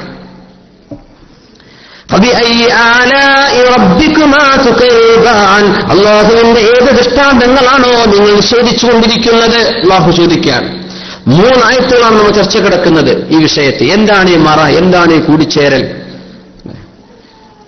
അഴിമുഖത്ത് അഴിമുഖം എന്നൊക്കെ പറയില്ല, നമ്മൾ അതിനെ അങ്ങനെയല്ല പറയും. ഈ പുഴ കൂടിച്ചേരുന്ന സ്ഥലം കണ്ണൂർ ജില്ലയിലുണ്ടല്ലോ, അല്ലെ? അഴീക്കോടൊക്കെ അങ്ങനെയല്ലേ, ഒരു അഴിമുഖമുള്ള സ്ഥലമാണ്. നമ്മുടെ കോഴിക്കോട് മലപ്പുറം ജില്ലേന്റെ ബോർഡറിൽ കടലുണ്ടി, അവിടെ ഒരു അഴിമുഖമുണ്ട്. പിന്നെ പലയിടത്തും ഉണ്ടാവും, അല്ലേ? പുഴകളായ പുഴ. കേരളത്തിൽ എത്ര പുഴകളാണ്! എന്തൊരു അത്ഭുതമാണല്ലേ! എത്ര പുഴകളുണ്ട് നമ്മുടെ നാട്ടില്! ഭയങ്കര അത്ഭുതമാണ്. ഇനി ഇവിടെ പറയുന്ന വിഷയം ഒരു പുഴ പോലുമില്ലാത്ത ലോകത്താണ് അല്ലാഹു തആല ഈ വിഷയം പറയുന്നത്.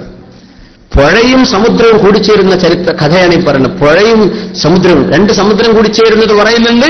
പക്ഷെ ഈ പറയുന്ന വിഷയം നോക്കണം. ബിസ്മില്ലാഹിർ റഹ്മാൻ, സൂറത്തുൽ ഫുർഖാൻ. ബിസ്മില്ലാഹിർ റഹ്മാനിർ റഹീം. വഹുവല്ലദീ മറജൽ ബഹ്റൈനി ഹാദാ അദ്ബുൻ ഫുറാത്തുൻ വഹാദാ മിൽഹുൻ ഉജാജ് وجعل بينهما برزخا وحجرا محجورا وهو الذي الله عن مرج البحرين രണ്ട് സമുദ്രങ്ങളെ യോജിപ്പിച്ചവൻ. സമുദ്രം തൽക്കാലത്തേക്ക് പറയാണ്. അതിൽ സമുദ്രം ഒന്ന് സമുദ്രം, മറ്റേത് സമുദ്രമല്ല. എങ്ങനെ? ഹാദാ അദ്ബുൻ ഫുറാത്ത്, ഇത് നല്ല ശുദ്ധമായ വെള്ളമാണ്, കുടിക്കാൻ പറ്റുന്ന വെള്ളമാണ്. കടൽ വെള്ളം കുടിക്കാൻ പറ്റില്ലല്ലോ. അപ്പൊ പുഴയെ സംബന്ധിച്ചായി ഒന്ന് പുഴയാണ്. മറ്റേതാണെങ്കിലോ കടുത്ത ഉപ്പുള്ള വെള്ളവുമാണ്. അപ്പോ ഒരു ഉപ്പിൽ നല്ല ശുദ്ധമായ വെള്ളവും ഉപ്പുള്ള രണ്ട് വെള്ളവുമുള്ള രണ്ട് കടലുകൾ പറഞ്ഞാൽ ശുദ്ധീകരണത്തെ കുറിച്ചും ഉമർതങ്ങളെ കുറിച്ചും പറയുമെന്ത്? ഉമറൈനി, രണ്ട് ഉമർ. ആരുള്ളൂ? ഒന്ന് ശുദ്ധീകരിക്കുന്നവരാ, ഒന്ന് ഉമർ റളിയല്ലാഹു അൻഹു. ഒരു ഉദാഹരണം പറയാം. ഇങ്ങനെ ചേർത്ത് അറബ് ഭാഷാ പ്രയോഗത്തിൽ അങ്ങനെ ധാരാളമുണ്ട്. അൽ അസ്വദൈൻ, കറുത്ത രണ്ടെണ്ണം. ഒന്നേ കറുത്തിട്ടുണ്ടാവുള്ളൂ, പക്ഷെ രണ്ടെണ്ണം കൂട്ടി ഒന്നിച്ചു വരുമ്പോ രണ്ട് കറുത്തത്. അൽ അസ്വദൈൻ, അൽ അസ്വദാൻ എന്ന് പ്രയോഗിക്കുന്ന പോലെ. കുറെ കാലങ്ങളോളം ബഹറിന് സമുദ്രം മാത്രമേ അർത്ഥമുള്ളൂ എന്ന് കരുതി വെച്ച ആളുകൾക്ക് ഈ ആയത്ത് തിരുത്താനുള്ള അവസരമാണ്. കാരണം ബഹറിന് സമുദ്രനർത്ഥമുണ്ട്, പുഴക്കും പറയും ബഹർ. ആ പ്രയോഗം പുഴയാണെന്ന് തിരുത്തിത്തരാനാ അല്ലാഹു തആല അദ്ബുൻ ഫുറാത്ത്, രണ്ട് നദികൾ, രണ്ട് സമുദ്രങ്ങൾ. ഒന്ന് ശുദ്ധവെള്ളമാണ്. ശുദ്ധവെള്ളമുള്ള നദികൾ, ശുദ്ധ നദികളുള്ളത് എവിടെയാ? പുഴയിലാണ്. സമുദ്രങ്ങൾ ശുദ്ധവെള്ളം കുടിക്കാൻ പറ്റുമോ? ഇല്ലല്ലോ, കുളിക്കാൻ പറ്റൂല. പക്ഷെ നമുക്ക് ഒതു ഉണ്ടാക്കാൻ പറ്റും, ജനാബത്ത് കുളിക്കാൻ പറ്റും, ഒതു എടുത്ത് നിസ്കരിക്കാൻ പറ്റും. കടൽ വെള്ളം ശുദ്ധാണല്ലോ. അത്വഹൂറു മാഉഹു വൽ ഹില്ലു മൈതതു. അല്ലേ? അപ്പോ ഒന്ന് സമുദ്രമാണ്, മറ്റേത് പുഴയാണ്. ഇങ്ങനെ ഒരു പുഴയെയും സമുദ്രത്തെയും കൂടിച്ചേർത്തുന്നവനാണ് അല്ലാഹു. വജഅല ബൈനഹുമാ ബർസഖാ, അതിന്റെ ഇടയിൽ അല്ലാഹു മറ വെച്ചിട്ടുണ്ട്. നിർത്തിയിട്ടില്ല, പിന്നെ ഒരു കാര്യം കൂടെ പറയാം. വഹിജ്റൻ മഹ്ജൂറാ, ഹിജ്റൻ മഹ്ജൂറാ. എന്താ ഹിജ്റൻ മഹ്ജൂറ എന്ന് പറഞ്ഞാൽ? സുരക്ഷിതമായ ഒരു മേഖല അതിന്റെ ഇടയിൽ അല്ലാഹു വെച്ചിട്ടുണ്ട്. ഇത് പുഴയും സമുദ്രവും കൂടി ചേർന്നെടുത്ത് പറഞ്ഞ വിഷയമാണ്. ഈ അഴിമുഖത്തൊക്കെ ജീവിക്കുന്ന ആൾക്കാര് കോഴിക്കോട് ബേപ്പൂര് നമ്മുടെ കടലുണ്ടി, നമ്മുടെ ചാലിയാർ പുഴ ചേരുന്നുണ്ട്, കടലിന്റെ പുഴ ചേരുന്നുണ്ട് നമ്മുടെ കടലുണ്ടിയിൽ. പിന്നെ ഇങ്ങനെ കുറെ പുഴകളിൽ നിങ്ങൾക്ക് പറഞ്ഞു തരാനുണ്ടാവും, എനിക്ക് ഓർമ്മയില്ല. നമ്മുടെ ചന്ദ്രഗിരി പുഴ കൂടിച്ചേരുന്ന സ്ഥലത്ത് എന്തെങ്കിലും പേരുണ്ടാവില്ലേ? എന്താണ് പറയല് കാസർഗോഡ്? അങ്ങനെ അഴിക്കലൊന്നുമില്ലേ? പഴയ പുഴകൾ, എത്രയോ പുഴകൾ. ഈ ആയത്തൊക്കെ നമുക്ക് ഒരു അസ്ബുൻ ഫുറാത്ത്, ശുദ്ധമായ വെള്ളമൊഴുകുന്ന ഒരു പുഴ പോലും ജസീറത്തുൽ അറബിലില്ല എന്ന അത്ഭുതം. ഒരു പുഴ പോലില്ല. കിണറും ചെറിയ കുളങ്ങൾ കിട്ടിയിട്ടുണ്ട്, പക്ഷേ പുഴയായിട്ട് ശുദ്ധജലം ഒഴുകുന്ന ഒരു പുഴ പോലും, അസ്ബുൻ ഫുറാത്ത് എന്ന് പറയുന്ന ഒരു നദി പോലും എവിടെയില്ല. മക്കയിലില്ല, മദീനത്തില്ല, സൗദി അറേബ്യയിലില്ല, നമ്മൾ അധിവസിക്കുന്ന നാട്ടിലില്ല, ഖത്തറിലും ബഹ്റൈനിലും കുവൈത്തിലും ഇല്ല, ജസീറത്ത്. പിന്നെ കിട്ടണമെങ്കിൽ ഹിജാസിക്ക് അങ്ങോട്ട് പോകണം, ഇറാഖിലേക്ക് പോകണം. അവിടെ ഉണ്ട് യൂഫ്രട്ടീസും ടൈഗ്രീസും. ഈജിപ്തിലേക്ക്, ആഫ്രിക്കയിൽ ഇറങ്ങി അവിടെ കിട്ടും. പക്ഷെ ഇവിടങ്ങളിലൊന്നും എന്തില്ല? ശുദ്ധവെള്ളം ഒഴുകുന്ന പുഴയില്ല. നമുക്ക് ചില ക്രീക്കുകളൊക്കെ ഉണ്ട്, അതൊക്കെ ഉപ്പുവെള്ളമാണ്. അല്ലാഹു തആല പറയുന്നതോ ശുദ്ധവെള്ളം ഒഴുകി ഉപ്പുവെള്ളത്തിലേക്ക് ചേരുന്ന സംഗമസ്ഥാനങ്ങളെ കുറിച്ച് പറയാണ്. ഇരിക്കട്ടെ. വഹിജ്റൻ മഹ്ജൂറ, പുഴയും കടലും കൂടി ചേർന്നിടത്ത്. ആ രണ്ട് കടൽ എന്ന് പറഞ്ഞതിനർത്ഥം ഒരു പുഴയും ഒരു കടലും. അതിനാണ് അല്ലാഹു വ്യാഖ്യാനിക്കുന്നത്. കാരണം ഖുർആൻ അറബിയിലാണ്, ബിലിസാനിൻ അറബിയ്യിൻ മുബീൻ. ഖുർആൻ അറബ് ഭാഷയുടെ ആ റിറ്റോറിക് ബ്യൂട്ടി, ഭാഷാപരമായ ഭംഗിയെ ഖുർആൻ ശരിക്ക് സമർത്ഥിക്കും. ഇത് അറബിയിലുള്ള പ്രയോഗമാണ്. ഒരാളെ വെച്ചിട്ട് മറ്റാൾ സെയ്ദാൻ, ഒരാളെ പേര് സെയ്ദായിരിക്കും, മറ്റൊരു പേര് അമ്രായിരിക്കും. എന്നാൽ രണ്ട് സെയ്ദ് വന്നു എന്നാ പറയാ. ഒരു സെയ്ദ് മറ്റൊരു അമ്ര്. ഒരാളെ പറഞ്ഞ് അതിനങ്ങ് ഡബിൾ ആക്കും, ഉമ്രാൻ എന്നൊക്കെ പറഞ്ഞപ്പോ. ഇത് അറബി ഭാഷയിലുള്ള ഒരു പ്രയോഗമാണ്. ആ പ്രയോഗം മരിച്ചു പോകേണ്ട. ഖുർആൻ നിലനിൽക്കുന്ന കാലത്തോളം അറബ് ഭാഷ നിലനിൽക്കണം. അതുമല്ല അത്ഭുത. ഖുർആൻ ഇല്ലെങ്കിൽ അറബ് ഭാഷ എന്നോ മരിച്ചുപോയെന്നാ പറയാ. ഖുർആൻ ഇവിടെ ഓതപ്പെടുന്നില്ലെങ്കിൽ അറബ് ഭാഷ എന്നേ ഇല്ലാതായി പോയേനെ. സുബ്ഹാനല്ലാഹ്. അങ്ങനെയാണ്. അറബ് ഭാഷയ്ക്ക് ഒരു വലിയ ഒരു നല്ല കാലം, സുവർണകാലം, ഒരു ഗോൾഡൻ ഏജ് ഉണ്ടായിരുന്നു. ആ കാലത്ത് നമ്മൾ ഈ ഖുർആനിലോതുന്ന അറബിയാണ് അങ്ങാടിയിൽ സംസാരിച്ചുകൊണ്ടിരുന്നത്. ഇന്നത് ഇംഗ്ലീഷുകാർക്ക് കിട്ടി. ഇംഗ്ലീഷ് സംസാരിക്കുന്നതും എഴുതുന്നതും ഒരേ ഭാഷയാണ്. അറബിയിൽ സംസാരിക്കുന്നത് എന്തോ ഭാഷയാണ്, എഴുത്തു ഭാഷ വേറെയാണ്. ഇങ്ങനെ ആയിരുന്നില്ല അറബിയുടെ അവസ്ഥ. അറബി അങ്ങാടികൾ, ഹദീസൊക്കെ റസൂലുള്ളാഹി തങ്ങളുടെ ഹദീസൊക്കെ നമ്മൾ വായിക്കുന്നില്ലേ, അതൊന്നും കൊളോക്കിയിൽ നിന്ന് ക്ലാസിക്കലിലേക്ക് മാറ്റിയതല്ല. ആ പറഞ്ഞത് അങ്ങനെ തന്നെ. അതിനർത്ഥം അങ്ങാടികളിൽ നടന്ന ചർച്ച പോലും അങ്ങനെ സാഹിത്യഭാഷ സംസാരിച്ചിരുന്ന കാലത്താണ് ഖുർആൻ ഇറങ്ങുന്നത്. സുബ്ഹാനല്ലാഹ്. ഇന്ന് നഷ്ടപ്പെട്ടു. പക്ഷേ ഭാഷയെ അള്ളാഹു പിടിച്ചു നിർത്താൻ, അറബികളായ അറബികൾ മുഴുവനും അറബ് ഭാഷ ഉപേക്ഷിച്ചാൽ പോലും ഖുർആൻ നിലനിൽക്കുന്ന കാലത്തോളം അറബ് ഭാഷയുടെ നിലനിൽക്കുന്നതാണ്. ഇതാണ് അത്ഭുതം. അത് അള്ളാഹു നിലനിർത്തുകയാണ്. ഖുർആനിന്റെ കാലം വരെ, ലോകാവസാനം വരെ ഈ ഭാഷയുടെ നിലനിൽക്കും. ഇത് എക്സ്ചേഞ്ച് ആയി പോവില്ല. ആ ഭാഷയുടെ ഭംഗി, ഖുർആനിന്റെ എത്ര ശാസ്ത്രീയമായ വിഷയങ്ങൾ അള്ളാഹു അവതരിപ്പിച്ചാലും അതടക്കം ഇതിന്റെ ഉള്ളിലൂടെ വരണം. കാരണം ഖുർആൻ സ്വാധീനിക്കുന്നത് പലർക്കും പല രീതിയിലാണ്. ഇപ്പൊ നമ്മളെ സംബന്ധിച്ച് അറബി മനസ്സിലാവാത്ത ആൾക്കാരാണ്, നമ്മൾ മലയാളം സംസാരിക്കുന്നവരാണ്, അല്ലേ? ഇവ ഇംഗ്ലീഷുകാരോ മലേഷ്യക്കാരോ ഏതോ നാട്ടുകാരായിക്കോട്ടെ, അവർക്ക് അറബ് ഭാഷയുടെ ഭംഗി പറഞ്ഞിട്ട് ഖുർആൻ മനസ്സിലാവോ? ഖുർആൻ ഓതുന്നതിന് കൂലി കിട്ടും. പക്ഷെ ഖുർആൻ അത്ഭുതമാണ്, അവർക്ക് ബോധ്യപ്പെടൽ എങ്ങനെ? സയൻസ് പഠിക്കുന്നവർക്ക് സയൻസ് മനസ്സിലാവും ഖുർആനെന്ന്. സാഹിത്യം അറിയുന്നവർക്ക് ഖുർആനിൽ സാഹിത്യം എടുക്കാൻ പറ്റും. ജിയോളജിയാണ് അവർക്ക് അത് കിട്ടും. കോസ്മോളജി അവരുടെ വിഷയം, അവർക്ക് ഖുർആനിന് അത് കിട്ടും. ഖുർആനും മനസ്സും തമ്മിലാണ്. സൈക്കോളജിസ്റ്റുകൾക്ക് അത് ഖുർആൻ മനസ്സിലാക്കാൻ പറ്റും. ഖുർആനിന്റെ സാമൂഹ്യശാസ്ത്രം സോഷ്യോളജിസ്റ്റുകൾക്ക് അത് മനസ്സിലാക്കാൻ പറ്റും. ഓരോ സ്പെഷ്യലൈസേഷൻ ചെയ്യുന്ന ആളുകൾക്കും അവർക്ക് വേണ്ടത് ഖുർആനിൽ നിന്ന് ഇങ്ങനെ കിട്ടിക്കൊണ്ടിരിക്കും. ഇങ്ങനെ ഖുർആനിന്റെ ഭംഗി വിവിധ രീതിയിൽ ആളുകൾക്ക് ഓഹരി വെച്ചെടുക്കാൻ പറ്റുന്ന ഇതൊക്കെ ഒരേ ആയത്തിന്റെ ഉള്ളിൽ അള്ളാഹു കൊടുക്കും ചെയ്യും. ഇതാണ് അത്ഭുതം. തൻസീലുൽ അസീസുൽ ഹകീം. എല്ലാം അറിവുള്ള തന്ത്രജ്ഞാനിയായ അള്ളാഹുവിന്റെ വചനങ്ങളാണിത്. സുബ്ഹാനല്ലാഹ്. ഇത് മനസ്സിലാക്കാനുള്ള തലയോ ബ്രെയിനോ അള്ളാഹു തന്നത് ഏറ്റവും വലിയ അനുഗ്രഹമാണെന്ന ഉലമാവ് പറയാം. അത് നമുക്ക് തിരിയുന്നുണ്ടല്ലോ, നമുക്ക് മനസ്സിലാകുന്ന ഭാഷയിൽ അള്ളാഹു അവതരിപ്പിച്ചെന്നല്ലോ. ഇതൊരു പ്രോസാണെന്ന് പറയാൻ പറ്റൂല, ഒരു പോയട്രി എന്നും പറയാൻ പറ്റൂ. അതാണ് ഗദ്യവും പദ്യവും, ഇത് രണ്ടും നമുക്കറിയൂ. ഗദ്യമുണ്ട്, പദ്യമുണ്ട്. ഖുർആൻ ഏതാ? ഗദ്യമാണോ പദ്യമാണോ? ഗദ്യമല്ല പദ്യമല്ല എന്നാ. ഇങ്ങനത്തെ ഒന്നേ ഒന്ന് മാത്രമേ ലോകത്തുള്ളൂ, അത് പരിശുദ്ധ ഖുർആനാ. ഇത് ഗദ്യാണോ പ്രോസാണോ നോക്കിയാൽ അല്ല. കാരണം ഖുർആൻ ഓതി നോക്കുന്നത് ഖുർആന്റെ അക്ഷരങ്ങളുടെ ഭംഗിയോ അല്ലേ? ഇത് ശംസു കുവിറത് وإذا النجوم انكدرت وإذا الجبال سيرت وإذا العشار عطلت وإذا الوحوش حشرت وإذا البحار سجرت وإذا النفوس زوجت. ഇത് ഗദ്യാണോ? അല്ല. എന്നാ പദ്യാണോ? പദ്യം മുതഫാഇലും മുതഫാഇലും മുതഫാഇലു. അതിനൊക്കെ ഇൽമുൽ അറൂബുണ്ട്, പദ്യശാസ്ത്രമുണ്ട്. അങ്ങനെ വെച്ച് നോക്കിയിട്ട് ശരിയാവണമില്ല.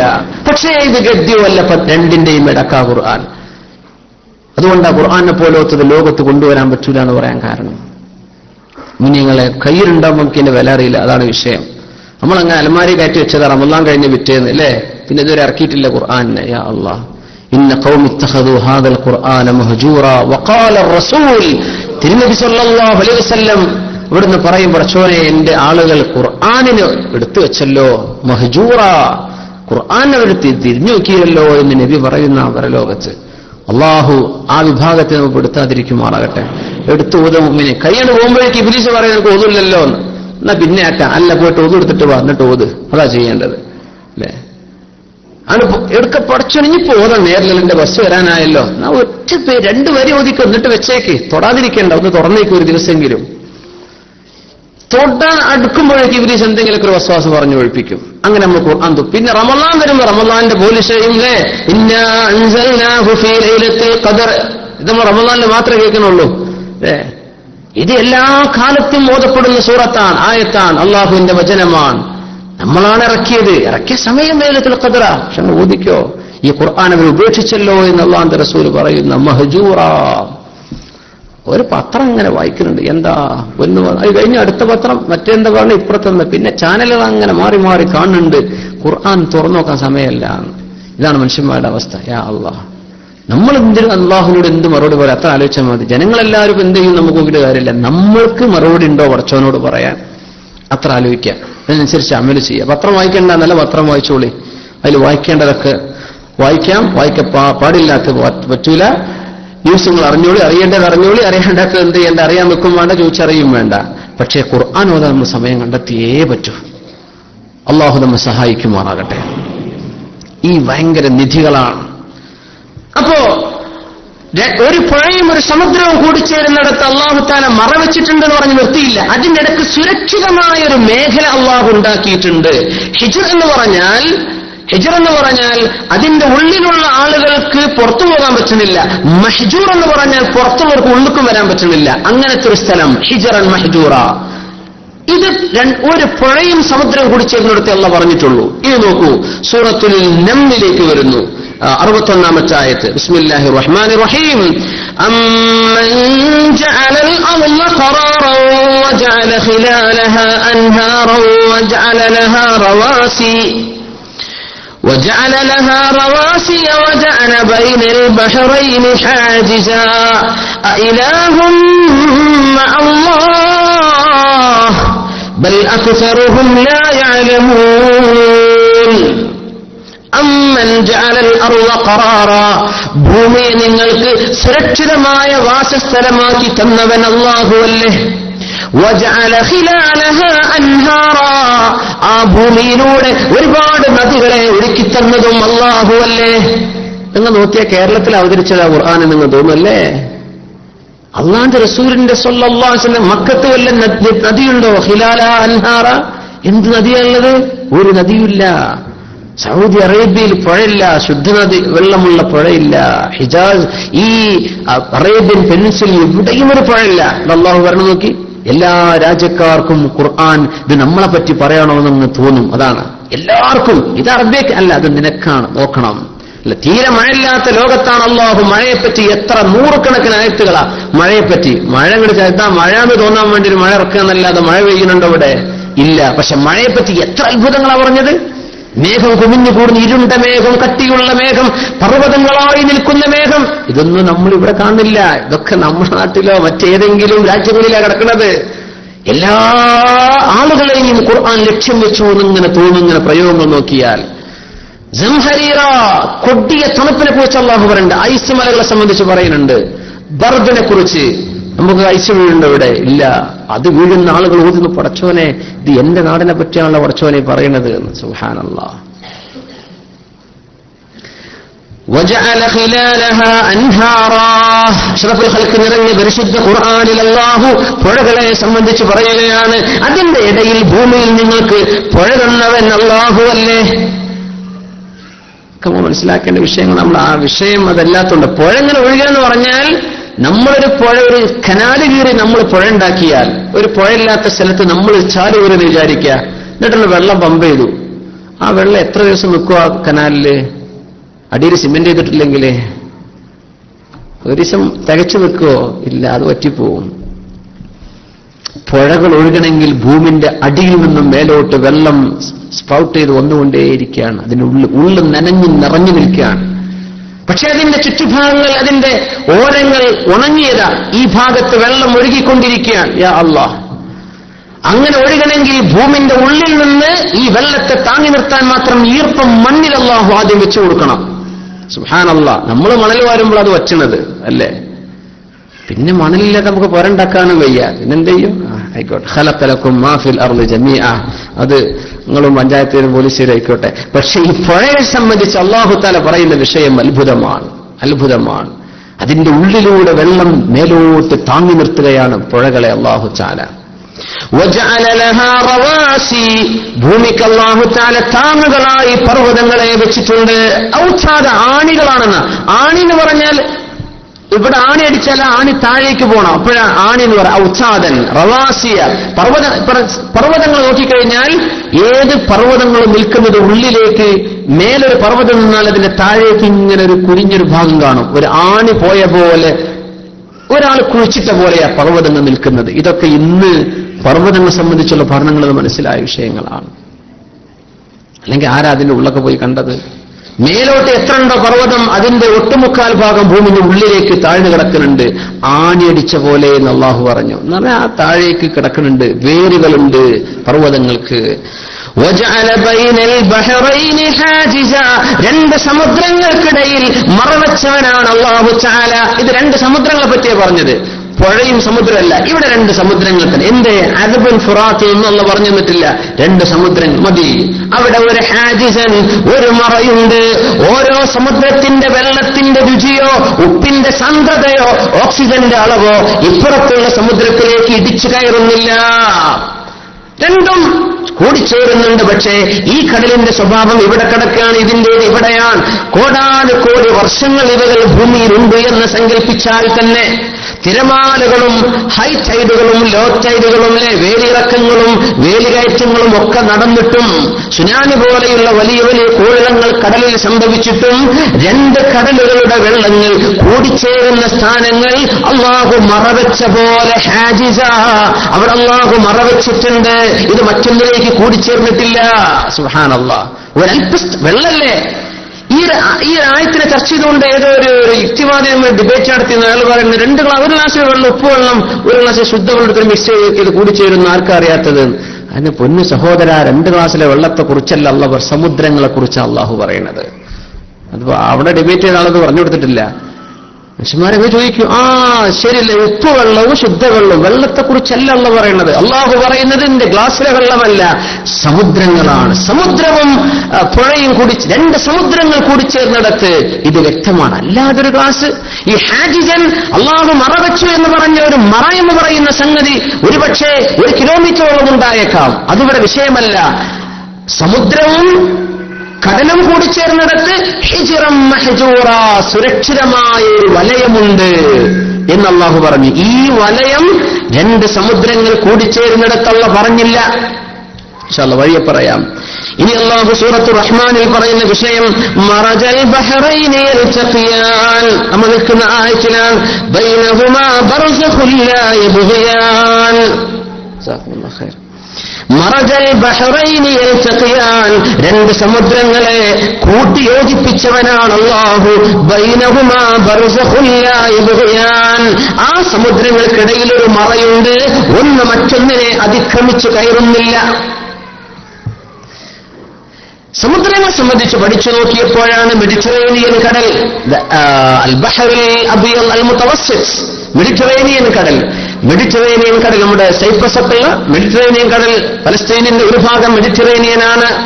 മെഡിറ്ററേനിയൻ കടൽ നല്ല ചൂടുള്ള വെള്ളമാണ്, കടുത്ത ഉപ്പുള്ള വെള്ളമാണ്, സാന്ദ്രത വ്യത്യാസമാണ്. അത് കൂടിച്ചേരുന്നത് അറ്റ്ലാന്റിക് സമുദ്രത്തിലാണ്. അൽ ബഹ്റുൽ അൽ മുഹീത്തുൽ അത്ലസി, അറ്റ്ലാന്റിക് സമുദ്രത്തിലാണ് കൂടിച്ചേരുന്നത്. ഇത് മെഡിറ്ററേനിയൻ കടൽ കൂടിച്ചേരുന്ന ഒരു ഭാഗമുണ്ടല്ലോ, ഒരു ചെറിയൊരു നാരോ സ്ഥലമുണ്ടല്ലോ ഇവിടെ, Gibraltar, strait of Gibraltar, Madiq Tariq, Jabal Tariq, Gibraltar, Jabal Tariq. മഹാനായ സ്വഹാബി താരിഖ് ഇബ്നു സിയാദ് റളിയല്ലാഹുവിന്റെ പേരിലാണ് കിടക്കുന്നത്. താരിഖ് എന്നവർ കടന്നു ചെന്ന സ്ഥലങ്ങളാണത്. കൂടിച്ചേരുന്ന ഭാഗം ലിബിയയുടെ അങ്ങ് മേലേറ്റത്തേക്ക് നോക്കിയാൽ രണ്ട് ഭൂമിയാണ്. ഇവിടെ വലിയ കടലാണ് മെഡിറ്ററേനിയൻ കടൽ, ഇപ്പുറത്ത് മഹാസമുദ്രമാണ്. ഇത് രണ്ടു കൂടി ഇടയിൽ ചെറിയൊരു പാസേജേ ഉള്ളൂ, പാലം പണിയാൻ പറ്റുന്നൊക്കെ തോന്നിപ്പോകും കണ്ടാൽ. ആ മദീഖ്, ആ ഒരു straight of Gibraltar, Jabal Tariq, താരിഖാണ് ഇപ്പൊ എന്തായത്, ജബൽ താരിഖ് ജിബ്രാൾട്ടർ, എന്ത് ബന്ധം? താരിഖ് റളിയല്ലാഹു തആല അൻഹു റസൂലുള്ളാഹി ഞങ്ങളുടെ സ്വഹാബിയാണ്. ആ സ്വഹാബിയുടെ പേരിലുള്ള സ്ഥലമാണത്. ഇംഗ്ലീഷ് പറയുമ്പോൾ നമുക്ക് മനസ്സിലാവുന്നില്ല. ജബൽ താരിഖാണത്, മദീഖ് ജബൽ താരിഖ്. അവിടെ നിന്ന് കൂടിച്ചേരുന്ന സ്ഥലമാണത്. ആ സ്ഥാനങ്ങളിൽ അറ്റ്ലാന്റിക് സമുദ്രത്തിന്റെ വെള്ളം തണുപ്പ് കൂടിയതാണ്, സാന്ദ്രതയ്ക്ക് വ്യത്യാസമുണ്ട്. പക്ഷേ മെഡിറ്ററേനിയൻ കടലിന്റെ സാന്ദ്രതയ്ക്ക് വ്യത്യാസം, ഇത് രണ്ടും ഒരുപോലെയല്ല. ഇത് ചൂടുള്ള വെള്ളമാണ്, ഒരൽപ്പം ചൂട് ഉള്ള വെള്ളമാണ് മെഡിറ്ററേനിയൻ. അറ്റ്ലാന്റിക് ആണെങ്കിലോ തണുപ്പുള്ളതാണ്. ഇത് രണ്ടും കൂടിച്ചേരുന്ന സ്ഥാനം ഇപ്പോഴും അങ്ങനെ കിടക്കുകയാണ്. സുബ്ഹാനല്ലാഹ്. ആ ജിബ്രാൾട്ടർ ഭാഗത്ത് ഓഷ്യാനോഗ്രഫി പഠിക്കുന്ന ആളുകൾ ചെന്നിട്ട് പഠനം നടത്തുകയാണ്. അവർക്ക് ബോധ്യപ്പെട്ട സംഗതിയാണ് നമ്മൾ ഈ പറഞ്ഞുകൊണ്ടിരിക്കുന്നത്. അത് ഇപ്പോഴും അങ്ങനെയായി കൂടിച്ചേർന്നിട്ടില്ല. അല്ലെങ്കിൽ ഒരു 10 കൊല്ലമായി കഴിഞ്ഞാൽ ഈ വെള്ളം അടിച്ചു കയറി അങ്ങോട്ടും ഇങ്ങോട്ടും മിക്സായിട്ട് അതായിട്ടില്ല. സുബ്ഹാനല്ലാഹ്. ഇപ്പോഴൊരു മറ വെച്ച പോലെ. ഒരുപക്ഷെ ആ മറ 1 കിലോമീറ്ററോ അതിലപ്പുറമോ ഉണ്ടായേക്കും. പക്ഷെ അത് അത്രയേ ഉള്ളൂ. കൊല്ലങ്ങൾ കഴിയുമ്പോഴേക്കും മേളുന്നില്ല. നമ്മൾ മനസ്സിലാക്കണം, നമ്മുടെ പുഴകൾ കൂടിച്ചേരുന്ന ഭാഗത്ത് ഉപ്പുണ്ടല്ലേ, കടലിലേക്ക് കൂടിച്ചേരുന്ന ഭാഗം ഉപ്പുരുചിയുള്ള വെള്ളമാണ്. ശരി, ആ ഉപ്പുരുചിയുള്ള വെള്ളം പുഴയ്ക്ക് അങ്ങേയറ്റം വരെ കയറി പോരുന്നുണ്ടോ? അതിന് ലിമിറ്റുണ്ട്. അവിടെ കഴിഞ്ഞാൽ അത് ശുദ്ധവെള്ളമാണ്. ഓരോ സ്ഥലങ്ങൾ കാണും, ഇവിടുത്തെ വെള്ളം ശുദ്ധമാണ്, ഇവിടെ കുടിക്കാൻ പറ്റിയ വെള്ള, കുറച്ചങ്ങോട്ട് വരുന്ന ഉപ്പ് തുടങ്ങും. അത് നൂറ്റാണ്ടുകൾക്ക് മുമ്പ് അങ്ങനെയാണ്, ഇപ്പോഴും അങ്ങനെയാണ്. അല്ലായിരുന്നെങ്കിൽ ഈ കടൽ വെള്ളം മിക്സായിക്കൊണ്ടേയിരിക്കുകയാണെങ്കിൽ സർവ്വ പുഴയും ഉപ്പായി പോയില്ലേ? പുഴയുടെ അങ്ങേയറ്റം വരെ ആകുന്നില്ല, ഏതാനും കിലോമീറ്ററുകൾ ഒരുപക്ഷെ വരുന്നുണ്ടാകാം. ഇതിനെ അല്ലാഹു ഹിജ്റം മഹ്ജൂറ, അവിടെ മാത്രം കിട്ടുന്ന കുറച്ച് മത്സ്യങ്ങളുണ്ട്, ആ വെള്ളത്തിൽ മാത്രം ജീവിക്കുന്ന കുറച്ച് ജീവജാലങ്ങളുണ്ട്. അവകൾ സമുദ്രത്തിലേക്ക് കടന്നാൽ അവർക്ക് ജീവിക്കാൻ പറ്റൂല, വെറും പച്ചയായ ശുദ്ധവെള്ളത്തിലേക്ക് കടന്നാൽ അവർക്ക് അവിടെയും ജീവിക്കാൻ പറ്റൂല. അതിന്റെ ഇടയിൽ ജീവിക്കുന്ന ചില സ്പീഷീസ്, ചില മറൈൻ സ്പീഷീസ്, ചില വെള്ളത്തിൽ ജീവിക്കുന്ന ജീവജാലങ്ങൾ സയന്റിസ്റ്റുകൾ കണ്ടെത്തിയിരിക്കുക. ഖുർആൻ പറയാണ് ഹിജ്റ, ഇതിന്റെ ഉള്ളിലുള്ള ആളുകൾക്ക് ഹിജ്റ, ഇത് സംരക്ഷണമാണ്. മഹ്ജൂറൻ, പുറത്തുള്ള ആൾക്കാർക്ക് ഇങ്ങോട്ടും വന്നാൽ ജീവിക്കാൻ പറ്റൂല. കടലിൽ കാണുന്ന അതേ മത്സ്യങ്ങൾക്ക് ഈ ഉപ്പുവെള്ളവും ശുദ്ധവെള്ളവും കൂടിച്ചേരുന്ന കുറച്ച് ഭാഗം ഉണ്ടാവും. അവിടേക്ക് ഇവിടെ ജീവിക്കാൻ പറ്റില്ല, അവർ ഉടനെ പുറത്തു പോകും. അങ്ങോട്ട് പോയി ഇതോടെ നമുക്ക് ശരിയാവില്ല. എന്നാൽ ശുദ്ധവെള്ളത്തിൽ ജീവിക്കുന്ന മത്സ്യങ്ങൾക്ക് ഈ ഉപ്പും ശുദ്ധവെള്ളവും മിക്സ് ചെയ്ത വെള്ളത്തിലേക്ക് അവർക്ക് ഇങ്ങോട്ടും ജീവിക്കാൻ പറ്റൂല. ഇത് വേറെയാണ്. അവര് 3 തരത്തിൽ അള്ളാഹുവിനെ കാറ്റഗറൈസ് ചെയ്യാൻ. ഈ പറഞ്ഞ വിഷയം ശുദ്ധവെള്ളവും ഉപ്പുവെള്ളവും കൂടിച്ചേരുന്ന ഭാഗത്ത് മാത്രമാണ് അള്ളാഹു ഹിജ്റം മഹ്ജൂറ എന്ന് പറഞ്ഞത്. 2 സമുദ്രങ്ങൾ കൂടിച്ചേരുന്നത് ഇങ്ങനെയല്ല, അങ്ങോട്ടും ഇങ്ങോട്ടൊക്കെ പോകാൻ പറ്റും, പക്ഷെ വെള്ളം അങ്ങനെ കിടക്കുകയാണ്. 2 വെള്ളത്തിന്റെയും അങ്ങനെയല്ലെങ്കിൽ ലോക സമുദ്രങ്ങൾക്ക് മുഴുവനും ഒരേ ടെമ്പറേച്ചറും ഒരേ രീതിയിലുള്ള അതിന്റെ അമൗണ്ട് ഓഫ് സോൾട്ട്, അതിന്റെ ഉപ്പിന്റെ അംശങ്ങളും ഒരേപോലെ ആയിപ്പോയേനെ. അങ്ങോട്ട് മിക്സ് ചെയ്ത് കഴിഞ്ഞാൽ നമ്മൾ ഒരു പാത്രത്തിലിട്ട് വെച്ചാൽ എന്തായിപ്പോവും അല്ലെ? ഉപ്പ് വെള്ളവും സാധാ വെള്ളവുമായി കഴിഞ്ഞാൽ അങ്ങോട്ട് മിക്സ് ആവില്ലേ? ഉപ്പ് തിരഞ്ഞാൽ കിട്ടുമോ? ഇല്ല. ഇതുപോലെ അള്ളാന്റെ കടലാവുന്നില്ല എന്നാ പറയണത്. കടലുകൾ, ഓരോ കടലിനും അതിൻ്റെതായ പ്രത്യേകതകളുണ്ട്. അതുകൊണ്ടാണ് സയന്റിസ്റ്റുകളുടെ പേര് വിളിക്കുന്നത് വിവിധ സ്ഥലങ്ങളായിട്ട്. സുബ്ഹാനല്ലാഹ്. ഇങ്ങനെ കടലുകളുടെ വെള്ളങ്ങൾക്കിടയിൽ മറവച്ചവനാണ് അല്ലാഹു. ബൈനഹുമാ ബർസഖുൻ ലാ യബ്ഗിയാൻ ഫബിഅയ്യി ആലാഇ റബ്ബികുമാ തുകല്ലിബാൻ. അതുകൊണ്ട് റബ്ബിന്റെ ഏത് ദൃഷ്ടാന്തങ്ങളാണോ നിങ്ങൾ നിഷേധിക്കുന്നത്? ലാ ബിശൈഇൻ മിൻ ആലാഇക റബ്ബനാ നുകല്ലിബു ഫലകൽ ഹംദ് സുബ്ഹാനക യാ റബ്ബ്. സ്വല്ലു അലൻ നബി മുഹമ്മദിൻ വആലിഹി.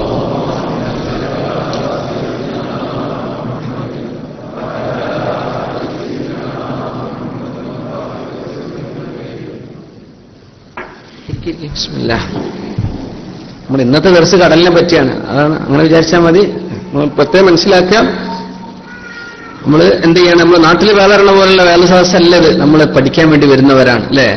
നമ്മൾ എല്ലാവരും വിദ്യാർത്ഥികളാണ്. നമ്മളെല്ലാവരും, ഞാൻ ഏറ്റവും ആദ്യത്തെ വിദ്യാർത്ഥിയാണ്. നമ്മളെല്ലാവരും വിദ്യാർത്ഥികളാണ്. പഠിച്ചിരുന്നത് എന്തെങ്കിലുമൊക്കെ നമുക്ക് അറിയണത് പറയാമെന്ന് മാത്രം. നമ്മൾ ആലിമാന്ന് കൂടെ വിളിക്കാൻ പാടില്ല. പഠിക്കുകയാണ്. അപ്പൊ പഠിക്കുമ്പോൾ എല്ലാം പഠിക്കണം. പരന്ന വിവരം പരന്നറിവ് എന്നൊക്കെ പറഞ്ഞത് അങ്ങനെയാണ്. അല്ലാതെ വെറും നമ്മൾ മരണാനന്തരം മാത്രമേ വേദം അറിയണുള്ളൂ. അത് ഇനിയിപ്പോ എന്താ, അതോ പഠിച്ചു, ഇനി വേറെ എന്തെങ്കിലും പഠിക്കണ്ടേ, അങ്ങനെ ആയിപ്പോ അല്ല. ഈ ഖുർആന്റെ അത്ഭുതം അങ്ങനെയല്ല. ഓരോ ആയത്തിനും ഒരായത്തിലേക്കാണ് മാറുമ്പോഴേക്കും ഒരുപാട് ആശയങ്ങളുമായിട്ടാണ് മാറുക. ചിലപ്പോൾ ഒരു ബന്ധം തോന്നില്ല എന്ന് വരും, പക്ഷേ അതിന്റെ ഉള്ളിൽ ശരിക്കും അടഞ്ഞ ബന്ധമുണ്ട്. ഒരു വിഷയത്തിന് മറ്റു വിഷയത്തിൽ ജമ്പയിൽ ഇങ്ങനെ പോകും ഖുർആൻ. ഓരോരോ നേരത്തെ പറഞ്ഞ് ഒരു ബന്ധം തോന്നില്ല എന്ന് വരും, പക്ഷേ ഒരാശയത്തിൽ നിന്ന് ഒരായത്തിൽ നിന്ന് തിരിച്ചു പോകുമ്പോഴേക്കും ഒരു പൊരുത്തക്കേടും തോന്നൂല. വളരെ സമീക്, വളരെ ബലിഷ്ഠമാണ്. ആയത്തുകൾ തമ്മിൽ ബന്ധമുണ്ട്. അപ്പൊ ഇൻഷാ അല്ലാഹ് നമ്മൾ പഠിക്കുകയാണ്. ഞങ്ങളൊരു വേദന സദസ്സായിട്ട് കൂട്ടരുത്. അങ്ങനെ ആവുമ്പോ സാധാ കുറച്ച് ചരിത്രോ വേറെ എന്തെങ്കിലുമൊക്കെ പറഞ്ഞെന്നാ പോരെ, അങ്ങനെ ചിന്തിക്കരുത്. നമ്മൾ ആയത്ത് തഫ്സീർ പഠിക്കുകയാണ്. അപ്പൊ നമ്മൾ വിഷയങ്ങൾ പഠിച്ചുകൊണ്ടിരിക്കുകയാണ്. അല്ലാഹു നമ്മുടെ ഇൽമിൽ ബറക്കത്തും അമലിന് തൗഫീഖും നൽകുമാറാകട്ടെ. ബൈനഹുമാ ബർസഖുൻ ലാ യബ്ഗിയാൻ ഫബിഅയ്യി ആലാഇ റബ്ബികുമാ തുകല്ലിബാൻ. നിങ്ങൾ അല്ലാഹുവിന്റെ ദൃഷ്ടാന്തങ്ങൾ ഏതാണ് നിഷേധിച്ചുകൊണ്ടിരിക്കുന്നത്? യാ അല്ലാഹ്. ഇനി അല്ലാഹു പറയുന്ന വിഷയം നോക്കൂ. യഖ്റുജു മിൻഹുമൽ ലുഅ്ലുഉ വൽ മർജാൻ ഫബിഅയ്യി ആലാഇ റബ്ബികുമാ തുകല്ലിബാൻ. യഖ്റുജു മിൻഹുമൽ ലുഅ്ലുഉ വൽ മർജാൻ. അവകൾ രണ്ടിൽ നിന്നും പുറപ്പെടുന്നുണ്ട്. അൽ ലുഅ്ലുഉ മുത്തുകൾ, വൽ മർജാൻ മുത്തുകളും പവിഴങ്ങളും. ലുഅ്ലുഉ വൽ മർജാൻ. സുബ്ഹാനല്ലാഹ്. എവിടെ നിന്ന് കിട്ടുന്നു എന്നായി പറയുന്നത്? മറജൽ ബഹ്റൈനി യൽതഖിയാൻ. രണ്ട് സമുദ്രങ്ങളെ യോജിപ്പിച്ചവനാണ് അല്ലാഹു. ഇവിടെ തന്നെ മുഫസ്സിരീങ്ങൾ പറയുന്നത് മിൻഹുമാ, അവ രണ്ടിൽ നിന്നും എന്ന് പറഞ്ഞാൽ രണ്ട് സമുദ്രമാണെങ്കിൽ അതിൽ നിന്നെന്ന് പറഞ്ഞാൽ മതി. രണ്ട് സമുദ്രം തന്നെയല്ലേ? അപ്പൊ ഇവിടെയും അല്ലാഹു പുഴയെന്ന് ഉദ്ദേശിച്ചിട്ടുണ്ട്. ഒന്ന് പുഴയാണ്, മറ്റേത് സമുദ്രമാണ്. പക്ഷെ തെളിച്ചു പറഞ്ഞിടത്ത് ഹിജറം മഹ്ജൂറാന്നൊക്കെ പറഞ്ഞു തന്നിട്ടുണ്ട്. ഇവിടെ അല്ലാഹു ഒന്ന് പുഴയാണ്, മറ്റൊരു സമുദ്രം, മറ്റേത് സമുദ്രമാണ്. ഇത് രണ്ടും കൂടിച്ചേരുന്നിടത്ത് മറഞ്ഞാൻ വെച്ചിട്ടുണ്ട് അല്ലേ? പക്ഷേ കുറച്ചപ്പുറത്ത് പറഞ്ഞപ്പോ എന്ത് ചെയ്തു? അതിനിടയിൽ ഒരു സുരക്ഷിത മേഖലയും കൂടെ ഉണ്ടെന്ന് പറഞ്ഞു. അതിവിടെ പറഞ്ഞിട്ടില്ല. പക്ഷെ ഇവിടെയും ഒന്ന് പുഴയാണ്, ഒന്ന് സമുദ്രമാണ്. അതെങ്ങനെ കിട്ടി? മിൻഹുമാ, അവ രണ്ടിൽ നിന്നും പുറപ്പെടുന്നുണ്ട്. അൽ ലുഅ്ലുഉ വൽ മർജാൻ, മുത്തുകളും പവിഴങ്ങളും രണ്ടെന്നും കിട്ടുന്നുണ്ട്. രണ്ട് സമുദ്രമാണെങ്കിൽ സമുദ്രമല്ല, ഒന്നെന്ന് പറഞ്ഞ പോലെ. യഖ്റുജു മിൻഹാ, അവയിൽ നിന്ന് കിട്ടുന്നുണ്ട്. മിൻഹുമാ, അവ രണ്ടിൽ നിന്നും. ഇത് അല്ലാഹു വെറുതെ പറയില്ല. മിൻഹുമാ, സമുദ്രങ്ങളിൽ നിന്നും പുഴകളിൽ നിന്നും മുത്തുകളും പവിഴങ്ങളും കിട്ടുന്നുണ്ട്. ഒരുപാട് നൂറ്റാണ്ടുകളായി മനുഷ്യൻ വിചാരിച്ചത് മുത്തുകൾ കിട്ടുന്നത് സമുദ്രത്തിൽ മാത്രമാണെന്ന്. പുഴയിൽ നിന്ന് മുത്ത് കിട്ടിയത് നിങ്ങൾ ആരെയും കേട്ടിട്ടുണ്ടോ? പുഴയിൽ നിന്ന് മുത്ത് കിട്ടിയും ആർക്കെങ്കിലും കിട്ടിയിട്ടുണ്ടോ? കിട്ടുന്ന ഖുർആൻ പറഞ്ഞത്. അതിനെ സമർത്ഥിച്ചിരിക്കുകയാണ്. മുത്ത് കിട്ടിയവരുടെ കഥ ഞാൻ പറഞ്ഞുതരാം. മുത്തുകൾ സമുദ്രങ്ങളിൽ നിന്ന് മാത്രമല്ല, പുഴകളിൽ നിന്ന് മുത്തുകൾ കിട്ടുന്നുണ്ട്. സുബ്ഹാനല്ലാഹ്. നൂറ്റാണ്ടുകളോളം മനുഷ്യൻ വിചാരിച്ചു വെച്ചിരുന്നത് സമുദ്രത്തിലെ മുത്തുകളുള്ള മുത്തുകളും പവിഴങ്ങളും, ജെം സ്റ്റോൺസ് അല്ലേ, വലിയ വലിയ സഫയർ, ഡയമണ്ടുകൾ അല്ലേ, ടോപ്പാസ്, സിർക്കോൺ എന്നൊക്കെ പറഞ്ഞ് ഇതൊക്കെ നമ്മൾ ജ്വല്ലറികളൊക്കെ ഉപയോഗിക്കാൻ തുടങ്ങി അല്ലേ. പിന്നെ ജ്വല്ലറികൾ, ഈ മുത്തുകളും ഈ ഡയമണ്ടൊക്കെ വാങ്ങുന്ന ആൾക്കാരുണ്ടോ? ഉടച്ചോനെ എന്ന് നോക്കിയാൽ അതിന്റെ വില അറിയുള്ളൂ അല്ലേ. ഡയമണ്ട് കല്ല് വാങ്ങിച്ചോളൂ. മുതലാളിമാർ വാങ്ങിച്ചാൽ ഒറിജിനലാന്ന് ഉറപ്പാ. സാധുക്കൾ വാങ്ങിച്ച് എല്ലാ പൊരയും പണയം വെച്ചോ മുത്ത് വാങ്ങിയാലോ ആ കല്ലുമാല ഫാൻസി ചെയ്ത് വാങ്ങിയിട്ട് നടക്കാന്നാ പറയുള്ളൂ അല്ലേ? ഇതാണല്ലേ വ്യത്യാസം. അതിൽ കസറിൽ ഹൃദയം പൊട്ടുക എന്ന് പറഞ്ഞ സംഗതി ഇല്ലാണ്. അതുകൊണ്ട് മുത്തിലും പവിഴത്തിനെ സംബന്ധിച്ചും സകാത്തിന്റെ വിഷയം ഖുർആൻ പറയാത്തതെന്ന്. സുബ്ഹാനല്ലാഹ്.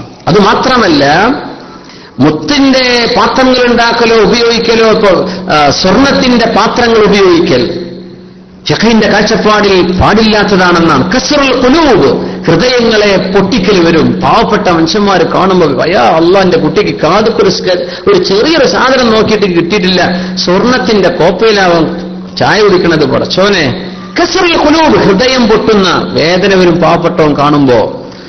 അല്ലേ? കറാഹിയത്താണെന്ന് ഫിഖഹിന്റെ ഉലമാ പറയും. പക്ഷേ ഉലമാ നഫ്സിനെ കാണുന്നത് വളരെ മോശമാ, ചെയ്യരുത്. പാവപ്പെട്ടവന്റെ കൽബ് പൊട്ടൂലേ. മുത്തിനെ സംബന്ധിച്ച് പറയുന്നില്ല. അത് ഒറിജിനലാണോ അല്ലേന്ന് നമുക്ക് മനസ്സിലാവില്ല. ഒരു പറയണത് വിശ്വസിക്കുക എന്നല്ലാണ്ട് ഇത് ഇങ്ങനെ ക്വാളിറ്റി ഉണ്ട് ഇത്ര ഉണ്ട് എന്നൊക്കെ ഒരു പറയാന്നല്ലാതെ അത് മുതലാളിമാരിട്ടടന്നാ അൽഹംദുലില്ലാ ഒറിജിനലാ, അല്ലാത്ത സാധു ഫാൻസി ഇട്ടടന്നാ മതി അല്ലേ? ആ കിട്ടേണ്ട റെപ്യൂട്ടേഷൻ അത്രേ കിട്ടുള്ളൂ. സുബ്ഹാനല്ലാഹ്. കാരണം അതിനെ സംബന്ധിച്ച് ആർക്കും അത്ര അറിയില്ല, അതിന്റെ ജെന്യൂനിറ്റി. ഇത് എത്ര പരിശുദ്ധി ഉണ്ട് എന്ന്. എന്ത് പരിശുദ്ധി? അവർ പറയണം ആയിക്കോട്ടെ അൽഹംദുലില്ലാ സമിഅനാ വസല്ലംനാ, കാശുള്ളവൻ പോയി വാങ്ങിക്കുന്നുണ്ട്. പക്ഷെ പാവപ്പെട്ടവൻ ഇത് കാണുമ്പോൾ വേദന തോന്നുന്നില്ല. അത് ഫാൻസിറ്റ് അടക്കാന്നേ വിചാരിക്കുള്ളൂ. നേരെ മറിച്ച് സ്വർണത്തിന്റെ വല്ല ഒരു കയ്യിന്റെ അത്ര കട്ടി ഒരു വലിയ മാലൊക്കെ അതൊക്കെ ഇട്ട് പഠിച്ചു തമ്പുരാനെ എന്റെ കുട്ടിക്ക് ഞാൻ മനസ്സ് വേദനിച്ചു. അത് വേദനിപ്പിക്കരുതെന്നാ. ഇപ്പൊ ഗൾഫിൽ നിന്ന് പോണ പെണ്ണുങ്ങളാണ് വല്ലാണ്ട് വേദനിപ്പിക്കുന്നത്. നാട്ടുകൾ പോകാൻ നേരത്ത് വളയും കുപ്പായൊക്കെ മാറ്റിയിട്ടല്ല, വളയും മാരിയൊക്കെ മാറ്റിയിട്ട് ഇങ്ങനെ എന്തോ ആരോ ഞെട്ടിക്കിടന്നവർക്ക് ആഗ്രഹമുള്ള പോലെയാണ്. അത് ചെയ്യരുത്. ഈ ഞെട്ടിക്കല് ഹറാമാണ്, കുറ്റകരമാണ്. അലോകത്തെ പെണ്ണോ കുറച്ചോനെ എത്രയാ മാല, എത്ര പവന. അപ്പൊ കുട്ടിന്റെയും വെട്ടിയോളിയും മേത്തേക്ക് നോക്കിയിട്ട് ഇവരിങ്ങനെ അന്തം വിട്ട് ഇങ്ങനെ ധരിച്ചു നിൽക്കണം എന്നാണ് ഈ ആഗ്രഹം. ഈ ആഗ്രഹം തന്നെ തെറ്റാണ്. ഈ ആഗ്രഹം തെറ്റാണ്. കസ്റുൽ ഖുലൂബ്, ഹൃദയത്തെ വേദനിപ്പിക്കല് വരും അതിൽ. കുറച്ചോനെ എന്റെ മാപ്പിള ഉണ്ടല്ലോ 25 കൊല്ലായിട്ട് നാട്ടില് ഗൾഫില്, ഒരു 2 പാവന്റെ മാലയും കൂടി എന്റെ മാപ്പിള കൊണ്ടുവരാൻ പറ്റിയിട്ടില്ല. ഇവളതാ കൊല്ലം വരുന്ന പോണ്. കുറച്ചോനെ വിഷമം ഉണ്ടാക്കരുതെന്നാ. ഒരു കൊല്ലം കൊടുക്കണേ തിരക്കിടില്ല. എന്നാ പിടിച്ചോളി ഒരു മോതിരം ഒരു വള കുട്ടിക്ക് നമ്മളെ വക അതൊക്കെ ചെയ്തോളി. അല്ലാതെ നമ്മളിങ്ങനെ എളിഞ്ഞിങ്ങനെ നിൽക്കാൻ മറ്റോ എളിഞ്ഞിക്ക ഇത് ചെയ്യരുത്. അത് ഇടങ്ങേറാ. അത് മനുഷ്യന്മാരെ ബുദ്ധിമുട്ടാക്കരാ, ഹൃദയത്തെ വേദനിപ്പിക്കുന്ന. അതുകൊണ്ട് സ്വർണത്തിനെ സംബന്ധിച്ചുള്ള മസാലയും മുത്തുകളെയും ജംസിനെ കുറിച്ചും വരുന്ന മസാലയും രണ്ടാണ്.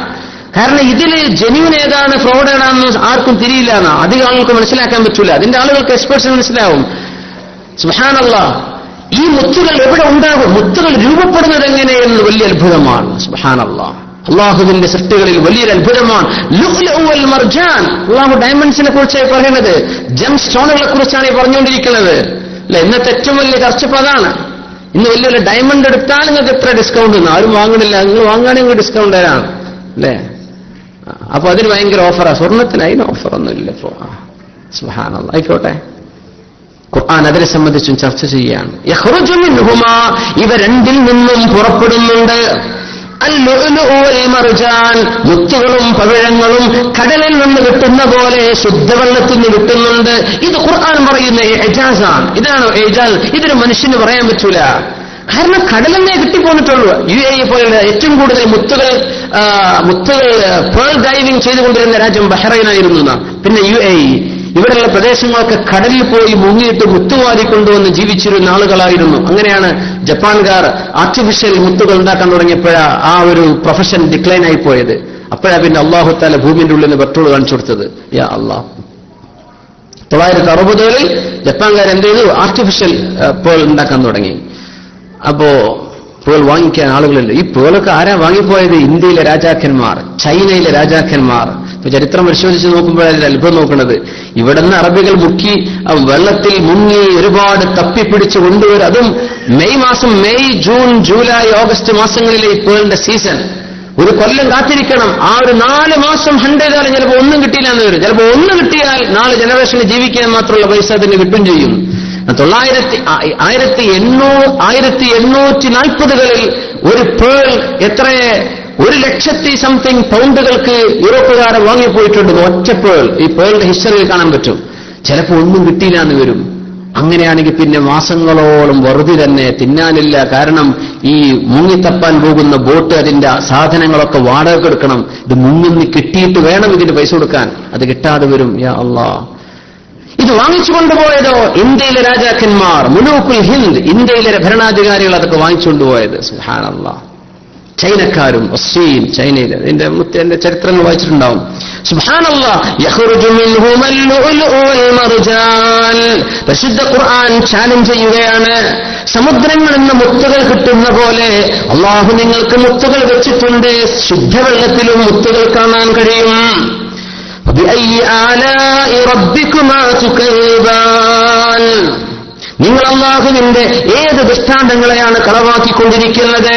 പുഴകളിലെ മാടുകളിൽ പുഴകൾ വറ്റുന്ന സമയത്ത് മുത്തുകൾ, പുഴകളുടെ സെഡിമെന്റ്സ്, അതിന്റെ വറ്റിപ്പോകുന്ന സ്ഥലങ്ങളിൽ നിന്ന് ഒരുപാട് മുത്തുകൾ, ഡയമണ്ടുകൾ, സഫയർ ഇതൊക്കെ കാണപ്പെടുന്നുണ്ട്. ഇതൊക്കെ ലാർവകളായിട്ടാണ് കാണപ്പെടുക. അതിൽ നിന്ന് മുത്തുകൾ കിട്ടിയിട്ടുണ്ട്. ഒന്ന് ഇംഗ്ലണ്ടിലെയും സ്കോട്ട്ലൻഡിലെയും വെയിൽസിലെയും ചെക്കോസ്ലോവാക്യയിലെയും അൻഹാറുൽ അൽബ, നല്ല ശുദ്ധവെള്ളമുള്ള പുഴകളിൽ നിന്ന് മുത്തുകൾ എമ്പാടും കിട്ടിയിട്ടുണ്ട്. രണ്ട്, ഇന്ത്യയിലെയും ശ്രീലങ്കയിലെയും ചില നദികളിൽ നിന്ന് ഡയമണ്ട് കിട്ടിയിട്ടുണ്ട്, അൽമാസ്. പിന്നെ യാക്കൂത്ത് മരതകം, മലയാളത്തിൽ നോക്കിയെങ്കിൽ സഫയർ കിട്ടിയിട്ടുണ്ട്. ബർമയിലെയും അതുപോലെ തന്നെ ശ്രീലങ്കയിലെയും ചില വറ്റിയ നദികളിൽ നിന്ന് സഫയർ കിട്ടിയിട്ടുണ്ട്. ടുപ്പാസ് കിട്ടിയിട്ടുണ്ട്.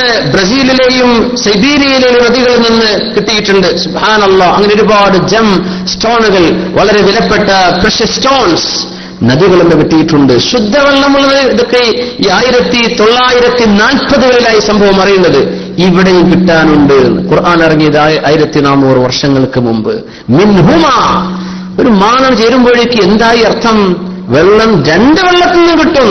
ഇവിടെ ശുദ്ധവെള്ളത്തിൽ നിന്ന് കിട്ടാനുണ്ട്, ഉപ്പുവെള്ളത്തിലുമുണ്ട്. യഖ്റുജു മിൻഹുൽ ലുഅ്ലുഉ വൽ മർജാൻ ഫബിഅയ്യി ആലാഇ റബ്ബികുമാ തുകയ്യിബാൻ. നോക്കണം, ഇത് മനുഷ്യന് അലങ്കാരമാണ്. കടലിൽ നമുക്ക് മത്സ്യമുണ്ട്, നമുക്ക് ഭക്ഷണമുണ്ടെന്ന് അല്ലാഹു പറയുന്നുണ്ട്. അതിനപ്പുറം നിങ്ങൾക്ക് അലങ്കാരമായി സ്വീകരിക്കാവുന്ന മുത്തുകളും പവിഴങ്ങളും മരതര കല്ലുകളും പ്രഷ്യസ് സ്റ്റോൺസ്, ജം സ്റ്റോൺസ്, ഇതൊക്കെ അല്ലാഹു നിങ്ങൾക്ക് നൽകുന്നില്ലേ? ഇത് ഭയങ്കര അത്ഭുതമാണ്. നിങ്ങൾക്ക് ആനന്ദമായി തരാൻ, ജീവിതത്തിൽ സന്തോഷം തരാൻ, ആഭരണങ്ങൾ അണിയാൻ അല്ലാഹു നിങ്ങൾക്ക് നൽകുന്നുണ്ടല്ലോ. ഫബിഅയ്യി ആലാഇ റബ്ബികുമാ തുകയ്യിബാൻ. അല്ലാഹുവിന്റെ ഏത് ദൃഷ്ടാന്തങ്ങളാണ് നിങ്ങൾ നിഷേധിക്കുന്നത്? അല്ലേ അല്ലാഹു പറയുന്നത്, വമാ യസ്തവിൽ ബഹറാൻ هذا عذب فرات سائغ شرابه وهذا ملح أجاج ومن كل تأكلون لحما طريا وتستخرجون حلية تلبسونها وترى الفلك فيه مواخر لتبتغوا من فضله ولعلكم تشكرون. വമാ യസ്തവിൽ ബഹ്റാൻ. രണ്ട് വെള്ളസമൂഹങ്ങൾ, രണ്ട് സമുദ്രം, ഒന്ന് പുഴയാണ്, മറ്റൊരു സമുദ്രമാണ്. ഇത് രണ്ടും ഒരുപോലെയല്ലല്ലോ. ഹാദാ അദ്ബുൻ ഫുറാത്ത്, ഇത് ശുദ്ധമായ മധുരമുള്ള വെള്ളമാണ്. സായിഗുൻ ശറാബു, ശരിക്ക് കുടിച്ചിറക്കാൻ പറ്റും. വഹാദാ മിൽഹുൻ ഉജാജ്, ഇത് കടുത്ത ഉപ്പുള്ള ഉപ്പുവെള്ളമാണ്. ومن كل تأكلون لحما طريا, പുഴയിൽ നിന്നും സമുദ്രത്തിൽ നിന്നും ഫ്രഷ് മാംസം നിങ്ങൾക്ക് ലഭിക്കുന്നുവല്ലോ, മത്സ്യം. وتستخرجون حلية تلبسونها, നോക്കണം, تستخرجون حلية تلبسونها, നിങ്ങൾക്ക് ധരിക്കാനുള്ള ആഭരണങ്ങളും നിങ്ങൾ പുറത്തെടുക്കുന്നുണ്ട്. സമുദ്രത്തിൽ നിന്നോ പുഴയിൽ നിന്നോ അല്ലാഹു പറഞ്ഞില്ല. അതാണ് അത്ഭുതം. രണ്ടും കിട്ടുന്നുണ്ടല്ലോ. സുബ്ഹാനല്ലാഹ്. പഴച്ചു പറയില്ല, നമ്മൾ അങ്ങനെ ചിന്തിക്കണം. വിശുദ്ധ ഖുർആനിന്റെ പ്രയോഗങ്ങൾ മില്ലദുൻ ഹകീമുൻ അസീസ്, എല്ലാം അറിവുള്ള തമ്പുരാൻ കൃത്യമായ അളവിലാണ് വാക്കുകൾ പ്രയോഗിക്കുന്നത്. ഒന്നും ഏറെയും അവിടെ മിൻഹു പുഴയെന്ന് പറഞ്ഞ പുഴയെന്ന് മാത്രമേ തോന്നിപ്പോകും. മിൻഹ സമുദ്രത്തിനേത് മാത്രം തോന്നും. അല്ല, തസ്തഖ്രിജൂന, നിങ്ങൾ പുറത്തെടുക്കുന്നുണ്ട്. ഹില്യതൻ തൽബസൂനഹ, നിങ്ങൾക്ക് ധരിക്കാനുള്ള ആഭരണങ്ങൾ, മുത്തുകളായിട്ടോ അല്ലാതെ ചിപ്പികൾ കോർത്തടക്കുന്ന ആൾക്കാരുണ്ടായിരിക്കും.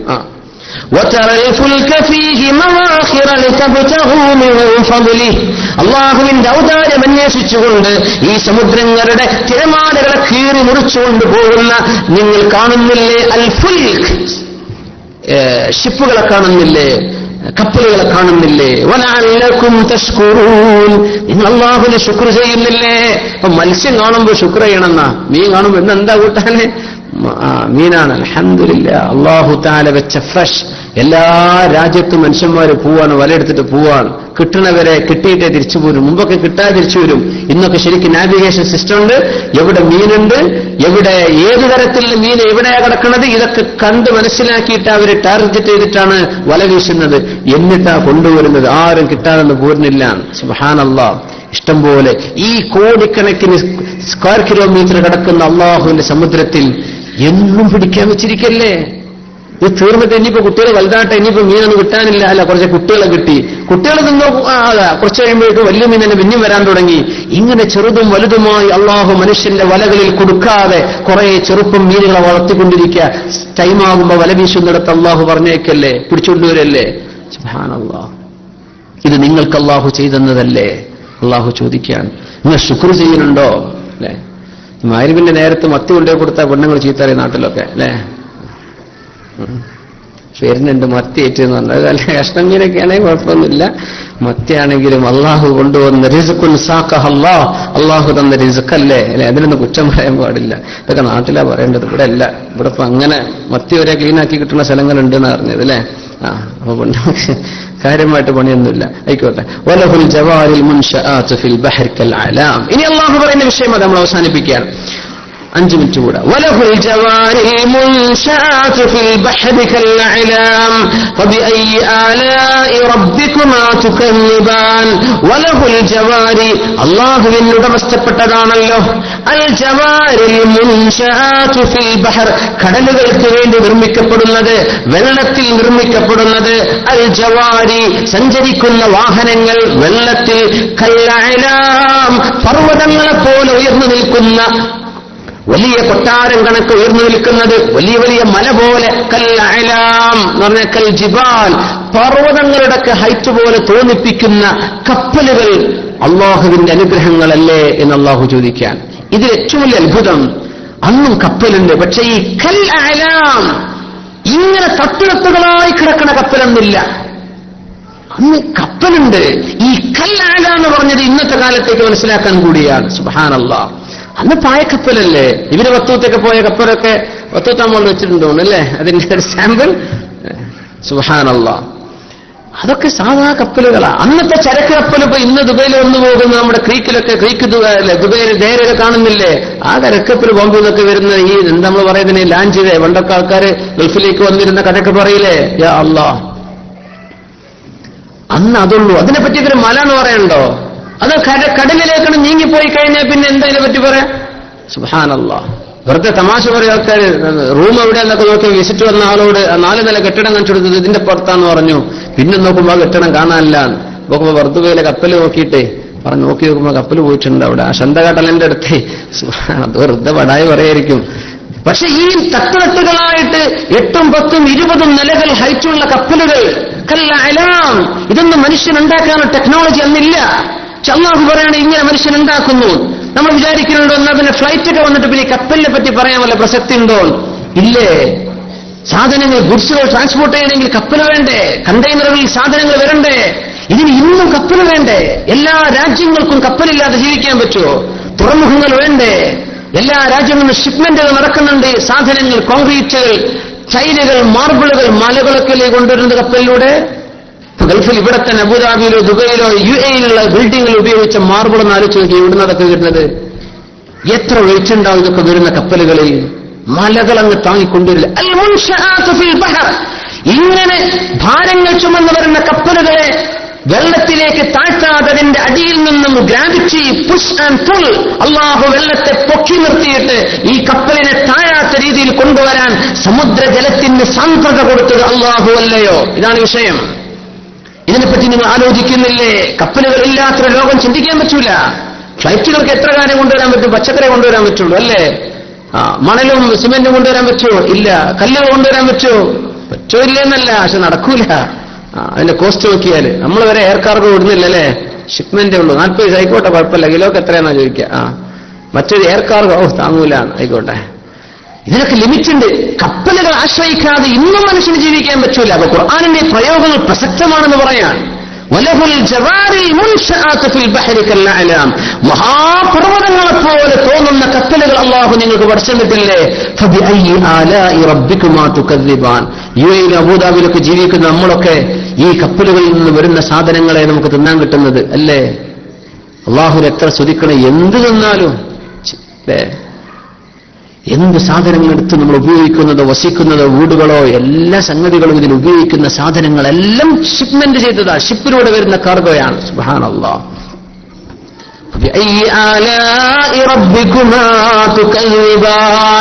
കടൽ പറഞ്ഞു, മുത്തുകൾ പറഞ്ഞു, കടലിൽ സഞ്ചരിക്കുന്ന കപ്പലുകളെ കുറിച്ച് പറഞ്ഞു. കൽഅലാം, നല്ല ഹൈറ്റുകളുള്ള തട്ടുകളായി നിൽക്കുന്ന കപ്പലുകൾ നിങ്ങൾ ഉണ്ടാക്കുന്നില്ലേ? സുബ്ഹാനല്ലാഹ്. അത് ചോദിച്ച കാലത്ത് അങ്ങനത്തെ ഒരു കപ്പൽ പോലുമില്ല.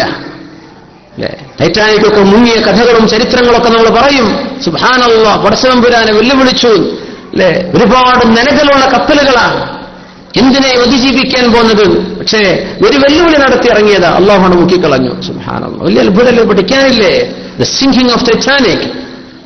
ഞങ്ങൾക്ക് ദൈവത്തെ ചാലഞ്ച് ചെയ്തുകൊണ്ട് പുറപ്പെട്ടതാ, മഞ്ഞുകട്ടയിൽ കുടുങ്ങിയതാ. സുബ്ഹാനല്ലാഹ്. അല്ലാഹു തആല വെല്ലുവിളിയെ പടച്ചതമ്പുരാൻ അങ്ങ് നേരിട്ടതാണ്. എന്റെ കാരുണ്യം കൊണ്ടല്ലേ നിങ്ങൾ പോകുന്നത്, ചിന്തിക്കണില്ലേ? ഏറ്റവും വലിയ അത്ഭുതം, അല്ലാഹു കാരുണ്യവാനാണെന്ന് ഏറ്റവും കൂടുതൽ പടച്ചതമ്പുരാൻ മനസ്സിലാക്കി തന്നത് കപ്പൽ യാത്രകളെ കുറിച്ചാണ്. കാരണം കപ്പലിൽ ജോലി ചെയ്യുന്ന ആളുകൾ ഒട്ടുമിക്ക ആളുകൾ, എല്ലാവരും എന്നല്ല, എല്ലാ ഈമാനില്ലാത്ത ധർമ്മ മനുഷ്യരും ബോധമില്ലാതെ കരയിലേക്ക് എത്താം. കള്ളുകുടിയും തോന്നിവാസവും കപ്പൽ ജീവിതങ്ങളിൽ സുലഭമത്രേ. എന്നാൽ ഈ കടലിലൂടെ തോന്നിവാസം ചെയ്ത് നടന്ന ആളുകളെ സുരക്ഷിതമായി കരയിലേക്ക് അല്ലാഹു കൊണ്ടുവരുന്നുണ്ട്. കരയിലേക്ക് വന്നിട്ട് വാങ്ങണതോ കുപ്പിയോ വാങ്ങാം, എന്നിട്ട് അടുത്ത ട്രിപ്പിന് പോവാൻ. മാസങ്ങളോളം നീണ്ടു നിൽക്കുന്ന യാത്രകൾക്ക് ആവശ്യമായ തോന്നിവാസങ്ങൾക്ക് എന്തൊക്കെ വേണോ അതൊക്കെ കൊണ്ടുപോയിട്ട് അവർ കരയിൽ നിന്ന് പോകുന്നത് അള്ളാഹുവിന്റെ കാരുണ്യത്തിൽ മാത്രം പടച്ചതമ്പുരാൻ പിടിച്ചു നിർത്തുന്ന കപ്പലുകളിൽ അള്ളാഹുവിനെ ധിക്കരിച്ച് ജീവിക്കുന്ന അവസ്ഥ. അള്ളാഹ് പറയുന്നു, ഞാനല്ല, എത്ര സ്ഥലത്ത് പറഞ്ഞിട്ടുള്ളത്, നിങ്ങളെ കപ്പലിൽ യാത്ര ചെയ്യിപ്പിച്ച് കരയിലേക്ക് ഞാൻ എത്തിച്ചില്ലയോ? ഇന്നും അത് പറയാം. കാരണം നമ്മൾ ഈ സാധനങ്ങളൊക്കെ എത്തണമെങ്കിൽ ഇതിന് പൈലറ്റുമാർ വേണം, അത് കപ്പലോടിക്കുന്ന ആളുകൾ വേണം. സുബ്ഹാനല്ലാഹ്, ഇവരൊക്കെ വെള്ളത്തിലാ ഓടുന്നത്, കപ്പലും അവരൊക്കെ. സുബ്ഹാനല്ലാഹ്. അള്ളാഹുവിന്റെ കാരുണ്യം എന്നിട്ടും അള്ളാഹു തടഞ്ഞു വെക്കണില്ല.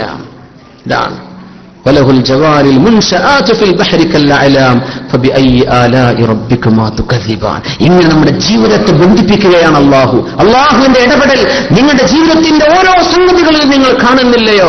ഉദയവും അസ്തമയവും മുതൽ നിങ്ങൾക്ക് കിട്ടുന്ന മത്സ്യം മുതൽ മുത്തുകളും പഴങ്ങളും മുതൽ നിങ്ങൾ ഷിപ്മെന്റ് ചെയ്യുന്ന കാർഗോ കൊണ്ടുപോവുകയോ വരുത്തുകയോ ചെയ്യുന്ന കടലിലൂടെ സഞ്ചരിച്ചുകൊണ്ടിരിക്കുന്ന അല്ലാഹു നിങ്ങൾക്ക് സൗകര്യപ്പെടുത്തി തന്ന കപ്പലുകൾ എല്ലാം അല്ലാഹുവിന്റെ അനുഗ്രഹങ്ങളല്ലേ. കുല്ലു മൻ അലൈഹാ ഫാൻ, ഇതൊക്കെ നശിക്കാൻ പോവാണ്. വയബ്ഖാ വജ്ഹു റബ്ബിക ദുൽ ജലാലി വൽ ഇക്റാം. ഇൻഷാ അല്ലാഹ് അടുത്ത ആഴ്ചയിലേക്ക് നമുക്ക് പറയാം. അല്ലാഹു തആല തൗഫീഖ് നൽകുമാറാകട്ടെ.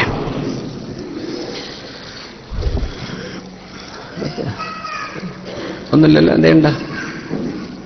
എന്തെങ്കിലും അനൗൺസ്മെന്റുകൾ എന്തെങ്കിലും ഉണ്ടോ?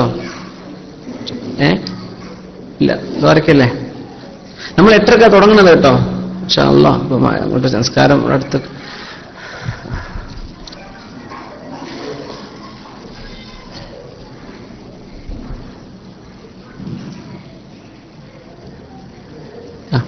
അലൈക്കും സലാം. ഇതല്ലേ, ഏതാണ്?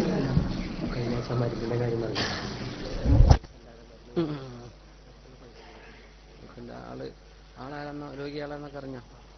എന്താ ചെയ്യണത്?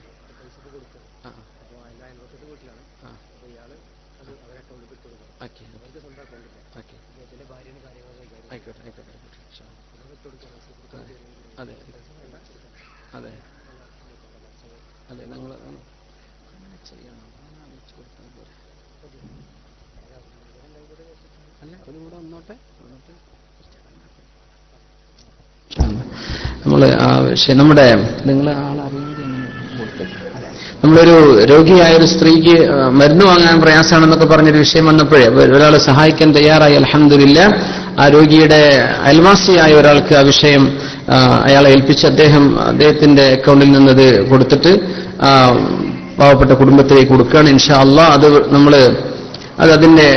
അതിന്റെ കൺസേൺ ബന്ധപ്പെട്ട ആളുകളെ ആ വിഷയം അറിയിക്കുകയാണ്. അവരത് ഏൽപ്പിക്കും ഇൻഷാ അല്ലാഹ്. അള്ളാഹു ആ വിഷയത്തിൽ സഹായിച്ച മുഴുവൻ ആളുകളെയും അള്ളാഹു സഹായിക്കുമാറാകട്ടെ. ആ വിഷയം ഇവിടെ എത്തിച്ചെന്ന സഹോദരിക്ക് അതിന്റെ കൂലിയിട്ടും പിന്നെ അതിനെ സഹായിക്കാൻ മുന്നോട്ട് വന്ന ആള് ഒരു സഹോദരനാണ്. അല്ലാഹ് അൽഹംദുലില്ലാ. അവർ രോഗിക്ക് അള്ളാഹു ശിഫ നൽകുമാറാകട്ടെ. സഹായിച്ച ആളുകൾക്ക് അള്ളാഹു തആല തക്കതായ പ്രതിഫലം രണ്ട് ലോകത്ത് നൽകി അനുഗ്രഹിക്കുമാറാകട്ടെ. അൽഹംദുലില്ലാ. പിന്നെ നിക്കാഹ് ചെയ്യുന്ന സമയത്ത് ഉളു ആവശ്യമുണ്ടോ? ഇല്ല, ഉളു ആവശ്യമില്ല. നിർബന്ധമായ വിഷയമല്ല. നിക്കാഹ് ചെയ്യുന്ന സമയം സ്ത്രീക്ക് ശുദ്ധിയില്ലാത്ത സമയത്താണെങ്കിൽ ഒരു കുഴപ്പമില്ല. നിക്കാഹിന്റെ സുഹത്തിന് അത് ബാധകമല്ല. അവരുടെ പീരീഡിലാണെങ്കിലൊന്നും എന്തില്ല, നിക്കാഹ് ചെയ്യുന്നതിന് തടസ്സമല്ല. ഇൻഷാ അല്ലാഹ്. പിന്നെ പലിശയുടെ കാശ് വിതരണം ചെയ്യുന്നതിന്റെ അതിന്റെ മസ്റഫിനെ സംബന്ധിച്ച് ഒരു വിഷയങ്ങൾ ചോദിക്കുന്നുണ്ട്. പലിശയെ സംബന്ധിച്ച് പലിശയ്ക്ക് കിട്ടിയ പൈസ, പലിശയായിട്ട് നമ്മുടെ കയ്യിലുള്ള പൈസ ഒരു വ്യക്തിക്ക്, അത് മുസ്ലിമാണോ അമുസ്ലിമാണോ, ഒരു വ്യക്തിയുടെ വ്യക്തിപരമായ ഉപയോഗത്തിന് കൊടുക്കാൻ പാടില്ലാത്തതാണ്. അത് ചെയ്യാൻ പാടില്ല. അത് പൊതുവായ ഒരു നന്മയ്ക്കേ ഉപയോഗിക്കാൻ പറ്റുള്ളൂ. പൊതുവായ നന്മയ്ക്ക് ഒരു വ്യക്തിക്ക്, ഒരു നമ്മുടെ അയൽവക്കത്തുള്ള ഒരാൾക്ക് അയാൾക്ക് കൊടുക്കുക, അങ്ങനെ ചെയ്യണ്ട. പിന്നെ നമ്മൾ ആദരവില്ലാത്ത നമ്മൾ ഒരു ടോയ്ലറ്റ് പോലെയുള്ള വിഷയങ്ങൾക്ക് ഒക്കെ ഉപയോഗിക്കാൻ പറ്റുമെന്ന് ഉലമാ പറയുന്നുണ്ട്. എന്നല്ലാതെ സാധാരണഗതിയിൽ സംഘടനകളൊക്കെ നടത്തുന്ന റിലീഫ് പ്രവർത്തനങ്ങളൊക്കെ ഉണ്ട്. അതൊക്കെ വ്യക്തികളിലേക്ക് പോകുന്ന സംഗതികളാണ്, ഓരോ സ്പെസിഫിക് ആയിട്ട് പോകുന്നതാണ്. അത്തരം വിഷയങ്ങളിലേക്കൊന്നും പലിശ പൈസ കൊടുക്കരുത്. അത് കൊടുക്കാൻ പറ്റുമോ എന്നാണ് ഇവിടെ ചോദ്യമുള്ളത്. ഇൻഷാ അല്ലാഹ് അത് ചോദിച്ച ആൾക്ക് അതിന്റെ ഡീറ്റെയിൽസ് വേണമെങ്കിൽ ഇൻഷാ അല്ലാഹ് ഒരു വിളിക്കുക. പിന്നെ ഓപ്പറേഷൻ കഴിഞ്ഞിരിക്കുന്ന ഒരു സഹോദരിക്ക് അത് ദ്വാരക്കാൻ വേണ്ടി പറഞ്ഞിട്ടുണ്ട്. അല്ലാഹു സുബ്ഹാനഹു വ തആല അവർക്ക് ശിഫ നൽകുമാറാകട്ടെ. ഓപ്പറേഷൻ വേണമെന്ന് പറഞ്ഞത് അല്ലാഹു തആല ഒരു പ്രയാസം ഒന്നുമില്ലാതെ, ഓരോ രോഗത്തിൽ നമ്മൾ ഓപ്പറേഷൻ ഇല്ലാതെ ശിഫയാക്കണേ എന്ന് അങ്ങനെ ദ്വാരക്കുന്നതോട് എനിക്ക് യോജിപ്പ് കാണില്ല. അത് നമ്മുടെ ആഗ്രഹം അങ്ങനെയാണ്. പക്ഷേ ആ രോഗത്തിന് ശിഫ അല്ലാഹു വിധിച്ചത് അങ്ങനെയാണെങ്കിലോ? അങ്ങനെ നമ്മളങ്ങനെ നമ്മൾ തീരുമാനിക്കരുത്. കുറച്ചോ ശിഫ തരൽ എങ്ങനെയാണെന്ന് അല്ലാഹുവിനെ അറിയൂ. അപ്പോ എനിക്കത് വേണ്ട ഇത് വേണ്ടെന്ന് പറയരുത്. സൂചില്ലാതെ ശിഫയാണ് അങ്ങനെ വെക്കണ്ട. അള്ളാഹുവിനെ ശിഫയാക്കി തരണമെന്നാ. അതൊരു പക്ഷേ സർജറി അതിന്റെ ശിഫയിന്റെ കാരണമായിരിക്കും. എന്തോ ആകട്ടെ, അള്ളാഹു തആല അത്തരം രോഗങ്ങൾക്കെല്ലാം അള്ളാഹു തക്കതായ അള്ളാഹു തആല രോഗങ്ങൾ ശിഫയാക്കി അള്ളാഹു അവർക്ക് ആഫിയത്തും ആരോഗ്യം അള്ളാഹു തിരിച്ചു നൽകുമാറാകട്ടെ. പിന്നെ വീടുണ്ടാക്കും.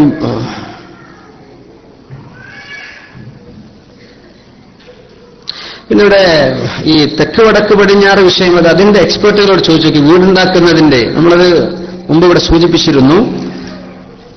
ഒരു പണ്ഡിതനോ ഒരു ആലിമോ ഒരു ദീൻ അറിയുന്ന ഒരാളോ നിങ്ങളോട് അങ്ങനെ ഒരു അഭിപ്രായം വരാൻ നിങ്ങൾ മാറ്റിക്കളെന്ന് പറഞ്ഞാൽ ആ ആളെ നിങ്ങൾക്കറിയും. അദ്ദേഹത്തിന്റെ ജീവിതശുദ്ധിയും തഖ്വയും നിങ്ങൾക്ക് ആലിമുമാണ്, വിവരമുള്ള ആളാണ് പറയുന്നത്. നിങ്ങളത് സ്വീകരിച്ചേക്കും. നമ്മളൊരു ആശാരനെ കൊണ്ടുവരാൻ നിൽക്കണ്ട. അവരൊന്നും നമ്മുടെ ദീനുമായിട്ട് ഒരു ബന്ധമില്ലാത്ത ആളുകൾ. അവർക്ക് നമ്മുടെ വീടിന്റെ ഡിറക്ഷൻ വെക്കുന്നതിലൊന്നും ഒരു ഇടപെടാനുള്ള അവസരം നമ്മൾ കൊടുക്കണ്ട. അത്തരം വിഷയങ്ങളിലൊന്നും നമ്മൾ വലിയ ബേജാറാവേണ്ട വിഷയമില്ല. ഇൻഷാ അല്ലാഹ് ഒരു ആലിമോ ഒരു വിവരമുള്ള ആളോ ഒരു സയ്യിദോ ആ വിഷയം കണ്ടിട്ട് അവർക്ക് തോന്നി ഇങ്ങനെ ഒരു അഭിപ്രായം പറഞ്ഞു, ആ അഭിപ്രായത്തെ മാനിച്ചേക്കണം ഇൻഷാ അല്ലാഹ്.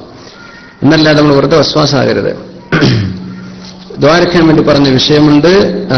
ക്ലാസ്സിൽ സ്ഥിരമായി വരുന്ന സഹോദരിയുടെ കുടുംബത്തിൽ പെട്ട രണ്ടുപേർക്ക് അടുത്ത ദിവസങ്ങളിൽ മേജർ ഓപ്പറേഷൻ വിധേയമാവുന്ന അല്ലാഹു രണ്ടുപേർക്കും പരിപൂർണ്ണ ശിഫ നൽകുമാറാകട്ടെ.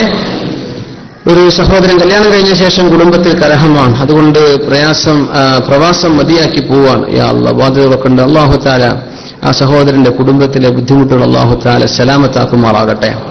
ധാരാളം ദുആയിരക്കണം. റബ്ബനാ ഹബ് ലനാ മിൻ അസ്വാജിനാ വദുർരിയാതിനാ ഖുർറത അഅ്യുനി വജഅൽനാ ലിൽ മുത്തഖീന ഇമാമ. കൺകുളിർമയെ കിട്ടാൻ വേണ്ടി ദുആയിരക്കണം. അല്ലാഹു തആല എല്ലാ പ്രയാസങ്ങളും നീക്കി കൊടുക്കുമാറാകട്ടെ. കടങ്ങൾ അല്ലാഹു വീട്ടി കൊടുക്കുമാറാകട്ടെ.